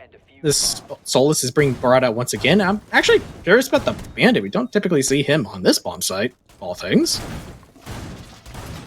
Yeah, I think that's a very interesting choice. Let's be honest. There's nobody, and they haven't played Bandit at all on any of the other bomb sites either. What a pick. Let's see what they do with that, because I can. I mean, I guess you can secure some of these walls that are looking out, but Yeah, that's interesting. this Okay. one. Oh, okay. All right. You're going to use it for the top floor defense, obviously. All right. Makes a lot of sense. I know it doesn't make a lot of sense. It's a choice. Whatever. We'll see what they can. We'll see what they can muster with it. I mean, you can't. You know, they're obviously not bothering to cover those walls downstairs, so it's purely for the vertical defense. And they're gonna, I think, just make it harder for them to take this top floor. I guess that would be the logic behind that pick, and certainly, you know, I think it was this site last time. West Garfield Park did have a little bit of a hard time clearing out that top deck, so I guess they're just trying to make it that much more difficult. Yeah, certainly so, because it does mean that Janitor Wall can't be opened by the Ace of Biologics, so they can't clear out those bandit charges, then it's going to make sure that Janitor player is going to sit more comfortably, doesn't have to immediately fall back as soon as that wall gets open, because it shouldn't be. So it's definitely going to make things a little easier, and they're just, once again, just making sure that you have all the pinch points no matter where they go. These top floor roamers are just going to have to really fight their way out if they want to make it back to the bomb site, but they can sit comfortably for as long as they can if they don't let West Garfield in as easily. Oh, there goes the first frag grenade in. Biologic here trying to set up an angle. Won't quite find it. Eddie starts firing, but it's Aggro who kills first, and Snake who's down. Aggro finds another one. Beautiful play there from Aggro to get Biologics off. And again, it's another one of these Solus runouts. He did the same thing. He jumps back into the sewer like the little goblin that he is after he secures his kills. Beautiful stuff from Aggro, honestly. Unfortunately, though, the members of Lycus Empire are dying because Hefe is down and Candle is down. So that's not particularly great. Your huge two-player advantage that the beautiful run-out established is now gone. Well, it is still thankfully a 3v2. Rice is on low HP. It's not going to take much to take him down. But, I mean, how does two players, I think, do the same run out and get away with it? That should not happen. Typically, yeah, Claymore's ready for that, but Valor's just gonna go right on in. Okay, he could actually exploit this because nobody's actually here, and now Aggro. Diffuser's on the other side of the map. Aggro holds the line, finds another pick right there. Now it's all on Valor in a 3v1. All of his opponents at full health, by the way. Valor swings the door, and it's Aggro again! Aggro, 4 kills, I believe. Count me if I'm wrong. Yeah, no, 4 kills. Nearly got the ace. I mean, we talked about them setting the tempo in the round. They did exactly that. Aggro finding 4 kills, making sure that West Garfield Park could not find anything. What a ridiculous round for him, just making sure that entire attack was just thwarted by a single man who hopped out a window. Yeah. Aggro just dragging like his empire across the finish line right there, ensuring that they get that 4-2. And it was a rough, okay, so it's been a rough attacking start here for West Garfield. That said, this was their map choice. I don't know if they expected to come out swinging here on the attack, and that's why they chose it. Perhaps they have something crazy they've prepared on the defensive side, so we'll see. They are going to start on the basement site. They're making a lot of similar choices to what Lycus Empire did. The core of the lineup is a little bit similar, but they've definitely added some variation in here. Biologic coming out on the Capcan. I don't think that's a particularly bad pick at all. And you also have Rice setting up on the Aruni, which is an interesting choice. We didn't see any Aruni played on the other defensive side, so those Surya gates can be, I think, fairly problematic right here, and I love the setup of them, really heavily emphasizing denying the sort of stereotypical plant point right there to the best of their abilities. But Biologic, you got to get those traps down, man. You still got 3 in the pocket. I mean, he's got time. He's not immediately in position to be taken out, so he should be fine. Right? I mean, Yeah, he'll be fine. Gotta get those down. Okay, he's got one left. He's making progress. But I mean, to your point about the Aruni, they do have seemingly have enough utility to take care of it on the side of Lycus Empire, so it shouldn't be that big of a deal. But it is something you have to take into consideration because if you want to take out those Goyo canisters or any like bulletproof cameras, you need to still have enough utility in pocket to have actually be able to take those out. And right now, they're gonna have to take care of this roam game up top, and that may take up some of that utility that I just now mentioned. Well, Snake's doubling Oh, back right here, trying to get a better position, but Eddie has already struck. Candle is down, and with it, their Ash. Not the worst loss necessarily in this lineup, but certainly not a body they wanted to lose in the first minute if it could be avoided. Hefe slow peeks the corner, and it's Eddie again. Picks up a second kill, making hay here on the Goyo.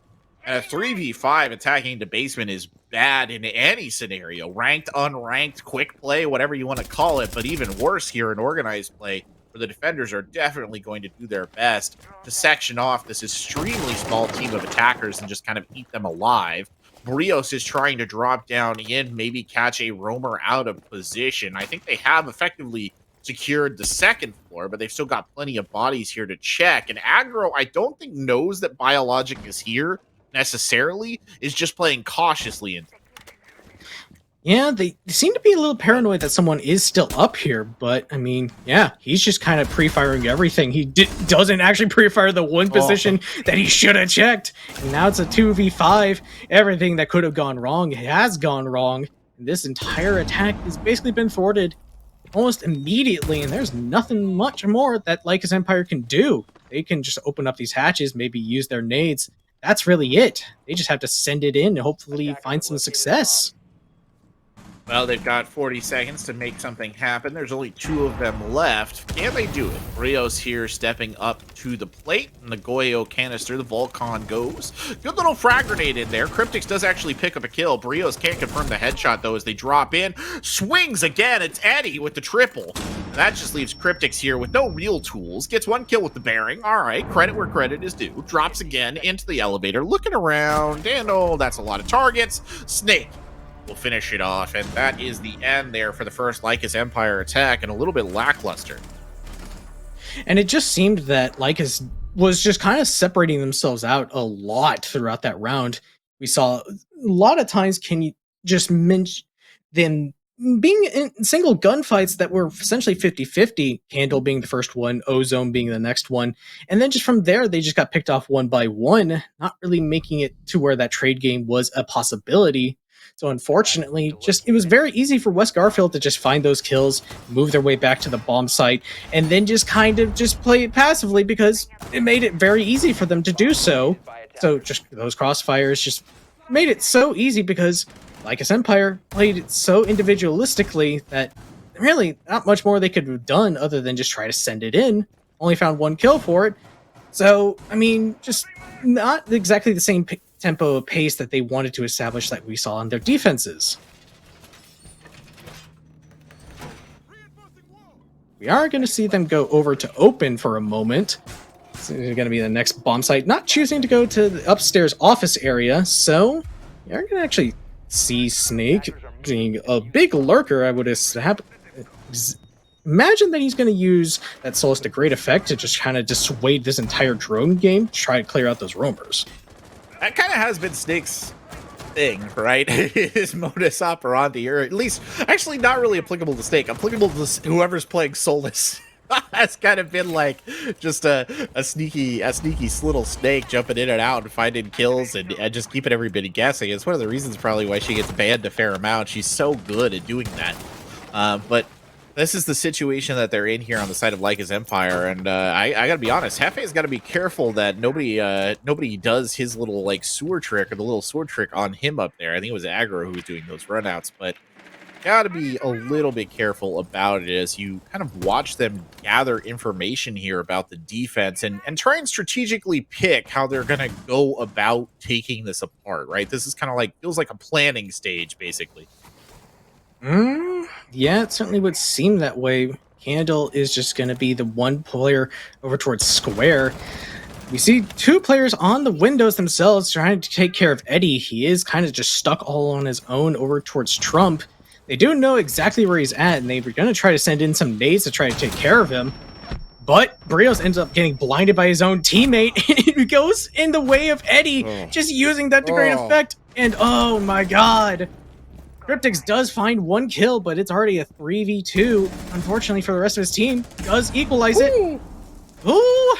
Eddie's just gonna have to turn tail and run with 1 HP. This actually turned out to be a little bit better for Lycus just in the final moments. Cryptix trying to keep the dream alive right there after that botched entry. And they've got tools underneath, and I think that's the scary thing now. If you're sitting on the side of the remaining attackers of Lycus Empires, you know that they've got a pretty good bead on where you are just based on the util that they still have. They've got Snake there on that Soulless. So anytime you stop and check a camera like Hefe is doing right there, there's a non-zero chance that they'll ping exactly where you are and be able to compensate accordingly. Good thing you still got Candle here, so you've still got some ability to work your way through some of these Kiba barriers. You can sort of set things up, but you're running down to the 30-second mark now, and you've really got to make something happen here if you're sitting on the side of the attack. Eddie slow creeps the stairs back up, runs back down, might in fact reposition himself entirely. He's got enough time to do it. The people who are running out of time here right now are Lycus Empire. They must make something happen. 17 seconds left. What are they going to do? They've got to make some moves. You cannot just bait for kills. Hefe does find one, and Cryptix now will swing in and put the plant down. They might have played this just as they needed. I say that, though, when Eddie, on a sliver of hell, steps up and still gets a kill. There's a little bit of back and forth here because, of course, the Azami is still alive. Rice is making some moves. The impact grenade comes out. Cryptix tries to take it, won't find it. Candle still in this, though. Still could potentially defend the diffuser. Kills Eddie from above. Got to move fast here to get back on the defuse and prevent the defuse. Drops in from above. What a play by Rice. Backs up off of it just at the right moment. And oh man, they caught Candle on the rush. Serious. And Candle could have played that so much more passively. Yeah, he did need to run over as fast as he could, but at that point, Rice got off the diffuser and just backed away and just kind of baited Candle into that drop because I guess he just thought he was still going to stick that diffuse. So just unfortunately, Candle just did a little too much in that final few seconds and it kind of cost that team just that plant to just go down. And then Rice just diffused it because, well, just one small little choice from Candle just made it to where it was super easy to pick him off and then get that fused off. Wild. Great stuff right there at the tail end of that round from West Garfield Park. And the buffer that Lycus Empire established on their defensive half is already gone here as the setup goes into place for the members of West Garfield Park for this top floor site defense. So efficient at moving about it. They know exactly how they want to play it. And they do on their defensive half really look like a team that chose this map with a purpose. You know what I mean, Serious? Like they know what they're doing here, and they know that a lot of their opponents won't know what they're doing on this map. And I mean, that was a better round for them on that attack, but just, I mean, they got picked up pretty early in that roam clear. Cryptix had to go a little bit crazy trying to equalize things out. And then just, they got the plant down, but then just kind of made a few silly choices. So really just need to make sure that those things are kind of kept in check. Don't allow those kind of big plays to go through. So really just got to settle things down and just play to your strengths. And otherwise, that could have been a round that should have gone your way. I agree. It's been, I think, in a lot of ways, a rough night overall for Lycus Empire, in the sense that I felt like there's been quite a few rounds where it's like they should have won. You know what I mean? Like, oh, we should have won, but they don't pick it up. By the way, one of the best uses for Brava being illustrated right there. If you're at home and you're not aware of these sort of things, just taking over default cams with Brava is so valuable, and you'd be surprised out there in the wide world, not so much in organized play, but out there in the wide world, the number of players who don't even think about that is actually surprisingly high. I was pinging a dude the other night for like 6 minutes, and he couldn't figure out where it was coming from. It's just a default cam. Nobody expects my own cans to be used against me. No, they don't. Especially since there's not a Dokkaebi, you don't get like notified of that kind of thing. Nope. So it is very annoying when it's just like, where am I getting pinged from? Oh, it's my own damn camera. Wait, does aggro? Those footprints are going away. He may not actually know that Snake is out just hiding in that closet. To your Oh left, man. no, to your Right there. left. Snake, he can go huge if he just kind of sits patiently. Aggro, he may still be kind of like, oh No! The no, other another man. direction! Oh my lord. Talk about good coordination from WGP. They run Eddie around the other side and he gets the kill. That was really well done. And Snake is freed up, and here comes the plant. Rush, Oh, Hefe in, eaten alive by Valor. Doesn't even get into the position where they can plant. Now the members of Lycus Empire are dropping one by one. Candle does get a kill the other direction, but I mean, what is Prios gonna do that his friends couldn't in this situation? Honestly, trying to hold some long angles, 40 seconds to play with, you're serious, but you do get the feeling the ship has sailed. I mean, they didn't even bother to clear out Valor in the meeting. I don't even know they had a warden on the board, but unfortunately, Ozone just kind of dropped their fuser in sight, so now they're just going to have to find all these kills. Candle, in a 1v4, has no real options. Everywhere he goes is going to find one player at least looking at him, so he's just trying to find an exit kill at this point. It is going to get a trade kill effectively, but that's not going to help his KD, and unfortunately, that is going to be West Garfield Park actually taking the map advantage once again. Wow. West Garfield Park, I mean, they looked commanding on the back half of Oregon. They're looking relatively commanding now. Lycus Empire taking a timeout here. I mean, as much as that last round was a little bit rough for Lycus Empire, they still do have 4 in the tank, right? I mean, it's not like they're totally out of this match just yet. It just feels like West Garfield Park is firing on all cylinders. And I mean, if you look across kind of the statistics here of the rounds, I think you kind of get that vibe as well. 8 kills for Eddie at the top, Rice with 4 clocking in right there. So basically, Cryptic's just getting a little bit out fragged, or the top frags getting a little bit out fragged by Eddie's performance here. These are things that are fixable, though, Serious, and I think that's the positive takeaway. And I really think it's just coming down to like his Empire just not really being all that coordinated at the moment. It just seems that they're slightly out of pace with each other. Like one player's trying to do one thing, but they're one player's out of position on the other side of the map, so it can't really coordinate all that well. And it's just really coming down to their trades not coming through. They keep dying almost sequentially, one after one after one, and there's nobody there to really do anything about it. So really just need to make sure that one, a flank can't go through like that, because aggro on the Jackal, who's supposed to deny that, just got picked off and just got baited almost by Snake in the electrical closet. And it just, from there, just everything spiraled out of control. So really they need to shore up their team play and just overall coordination. Yeah, no, I agree. I think that coordination has been probably the top issue for me here. I mean, for both, like if we're being honest, it's been an issue for both teams. Like, in the not wanting to be harsh, but I do think that has been something that has also been a bit of a struggle for West Garfield Park. I just feel like they've been more on the ball here tonight.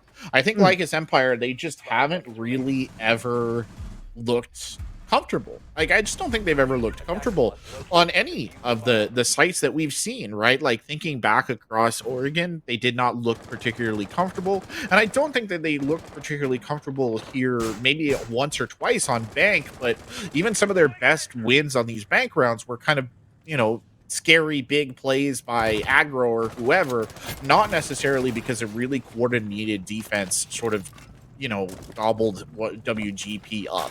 And it's a close match, and I think that it's coming down to it, and WGP is just playing better here on the day. Yeah, it certainly would seem that way. It's going to really come down to, can they more effectively take care of this roam? We saw them struggle with it the last time that we saw this bomb site. Snake may actually get spotted by a drone. Do hear it. I don't know if it actually heard him. Candle does know. Oh, he loses the engagement. He got droned out, but just somehow lost that gunfight. And Snake is just going to have to try to find a way back. Did get spotted on his way out, but he somehow still makes it. Just what I'm talking about, honestly, illustrated right there. It's just not been like his Empire's night. I mean, or afternoon, I guess, as the case may be. It's just not been their day. That sucks. Like, Candle even has the distraction. They've got all the pieces that they need right there, and they still can't execute, and they still couldn't catch Snake on the retreat. Look at where Eddie's positioned right now. I don't think they have any idea that Eddie is sitting in that spot. And Brios is, going to try his best, his level best, to sort of force this open, but I guess you've got top floor control to a certain extent. I mean, obviously still the threat of Pulse. Eddie trying to do something creative doesn't quite make it work, and Cryptics will hunt him down. That's a good turn of fortune. It's a good turn of fortune right there for Lycus Empire. They needed something like that. They definitely needed something, and for once, that jump out didn't work. And Valor actually swinging out onto this top square player nearly takes out Ozone in a bit of a reverse situation. Just almost immediately took that advantage back away from them. Relatively even, but 50 seconds left, and they're still trying to find their way back to the bomb site. Snake is finally going to be taken care of, but so many players from them are on low HP, and they're still trying to find a way into the bomb site. That HP differential is huge here because you've got some kind of heavy hitters there on the side of WGP here in this late stage, and drones and everything else flying through, but aggro is just gobbled up right there by Biologic with the UMP 45. Rice now checking up on a very tight angle. Rice looks off at the wrong moment, lets that kill walk away. Hefe on a sliver of a hair of a health as the Volcon goes off. Valor does get the shotgun kill. Cryptics is trying to, I think, play it out. He does. Valor was down, but not out, and he'll finish it off. Cryptic stepping forward in. Biologic, though, on the long angle, and Lycus Empire running out of time, both in this round and in this match. I mean, and again, it's kind of similar story. They just look to be floundering on their attacks. They have the right idea of what they want to go for, but just either bad luck or just a lack of communication is just kind of costing them in the crucial moments. So now down on 4-6, match point and series point. Honestly, it's not looking good for Lycus Empire, and I think they've already wasted their timeout. They can't take that little bit of a breather and just kind of reassess things. So really, they're going to have to figure this thing out on their own and try to figure out an answer. Yeah, you do kind of get the sense that Lycus Empire is sort of, this is it, right? Like, you're never going to get a bigger test than you are right now as a team. And Lycus Empire are competent. We know that they're competent. We know that they're good players. You know, they're names that you recognize. They're guys that you recognize.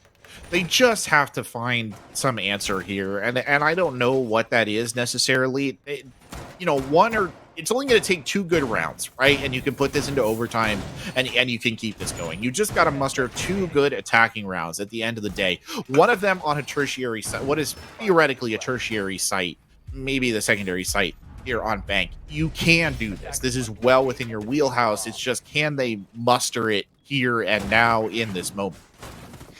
I mean, they didn't look that great on this bomb site the last time we saw it. So, I mean, it's 4 rounds in a row for West Garfield Park. They've been looking in the very clear advantage throughout their defensive side. So, Lycus really need to get something going on their own attacks. Otherwise, it's just going to be another 7-4 victory. Otherwise, and it's not going to look good for his team. We know it can be very good. Both these teams made it through the open qualifiers for the NA Major, so we know that their capabilities is just not really quite seeing the full potential for Lycus Empire. And I mean, I will say, sometimes when teams are really closely matched, it is just kind of like who's better on the day. Like, as stereotypical as that does sound, I mean, genuinely, that's just what happens. Sometimes one team is just really good day of. And you kind of get the feeling that WGP is in that position right now. But, I mean, they shouldn't be falling for things like Eddie holding up here, in that hallway, right? Like, somebody should be able to prevent that. Like, they should have a pretty good idea that Eddie is waiting in this position. The flashes come in. I'd be shocked if Eddie doesn't get a kill off of this.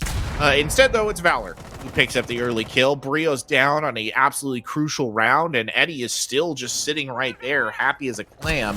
Eddie's going to go for the run out. Eddie gets the kill. He does get downed for his troubles, but he did more than enough right there, because it's a 3-5, soon to be a 3-4 here for the side of West Garfield Park. But the back of their attack is broken by that maneuver. Yes, they still have some tools for the vertical control, but it's going to be a lot harder to do this with just 3 bodies in the mix.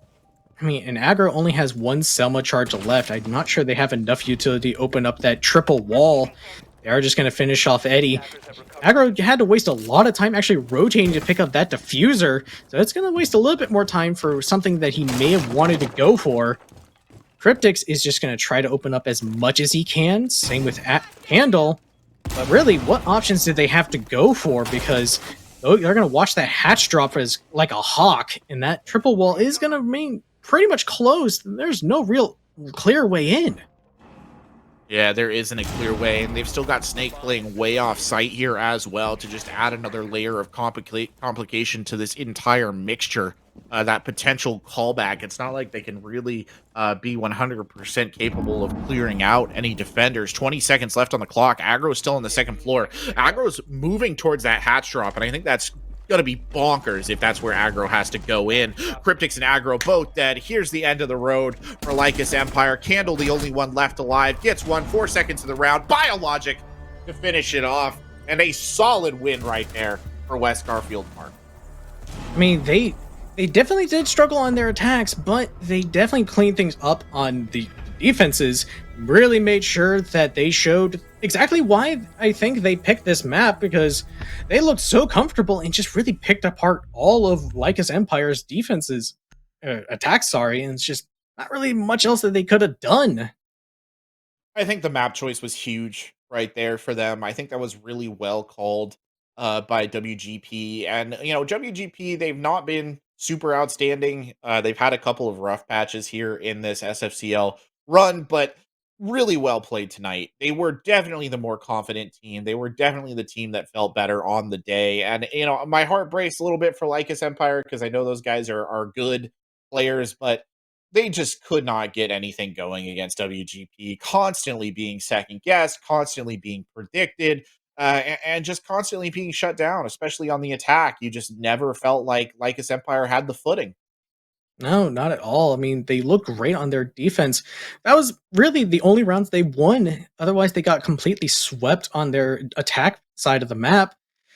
And they just had no answers. They didn't have any sort of adaptation or anything going into that side. So, unfortunately, they're going to be completely out of this series, and West Garfield Park is going to be moving on to the playoffs. So, well, unfortunate, but I mean, I think the better team won today.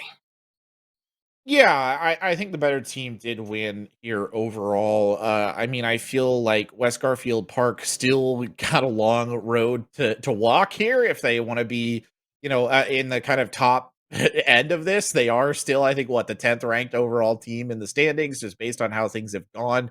And I will say I think that they answered some of my issues with that they've been having as a squad here tonight. I mean, their guns were on fire. They were playing really aggressive. They were setting tempo.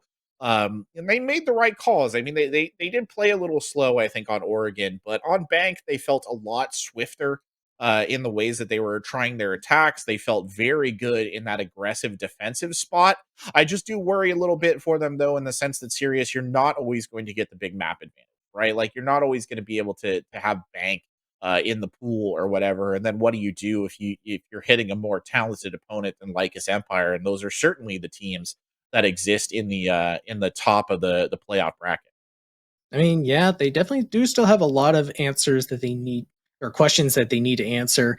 Definitely didn't wasn't a perfect run by them by any means, but they definitely adapted very quickly and responded to what Lycus had to throw at them, no matter what it was. So, good side, good mix of everything, because they were both patient and very aggressive at both sides of the coin. So really just a matter of, can they keep that up going into playoffs, or is it just going to be a one-time thing that just kind of was here and gone?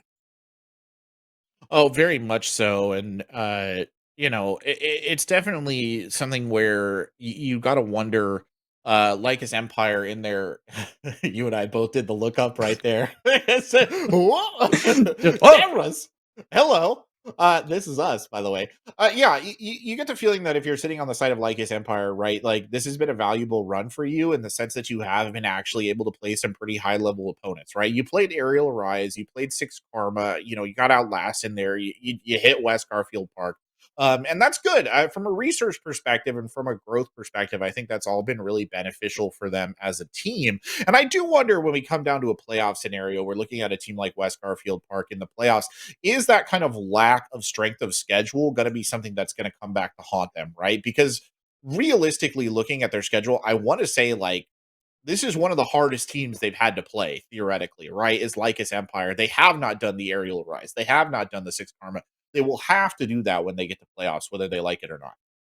Well, thankfully, they have at least got some more top teams that they've gone against, namely being Beast Coast and the Last Chance qualifier. Yep. So they have Yep.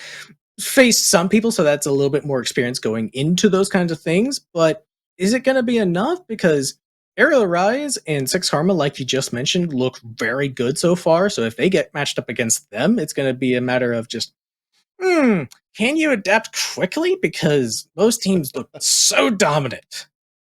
Yeah, and I do think about the adaptability thing, and I do wonder. I feel like Lycus Empire was never in a position tonight where they really put WGP in a position where they had to be super adaptable. I will say I felt like on the attacking rounds in particular, especially if you looked at Oregon, I felt like WGP was being adaptable. Like they were trying some good, interesting stuff. You think about the Hibana Rush round there, that was the capstone of Oregon. That was a great adaptation, but whether or not they can pull that off in a situation they don't feel as confident, I think that's kind of a big question mark that's probably going to hang over this WGP team as they move forward here.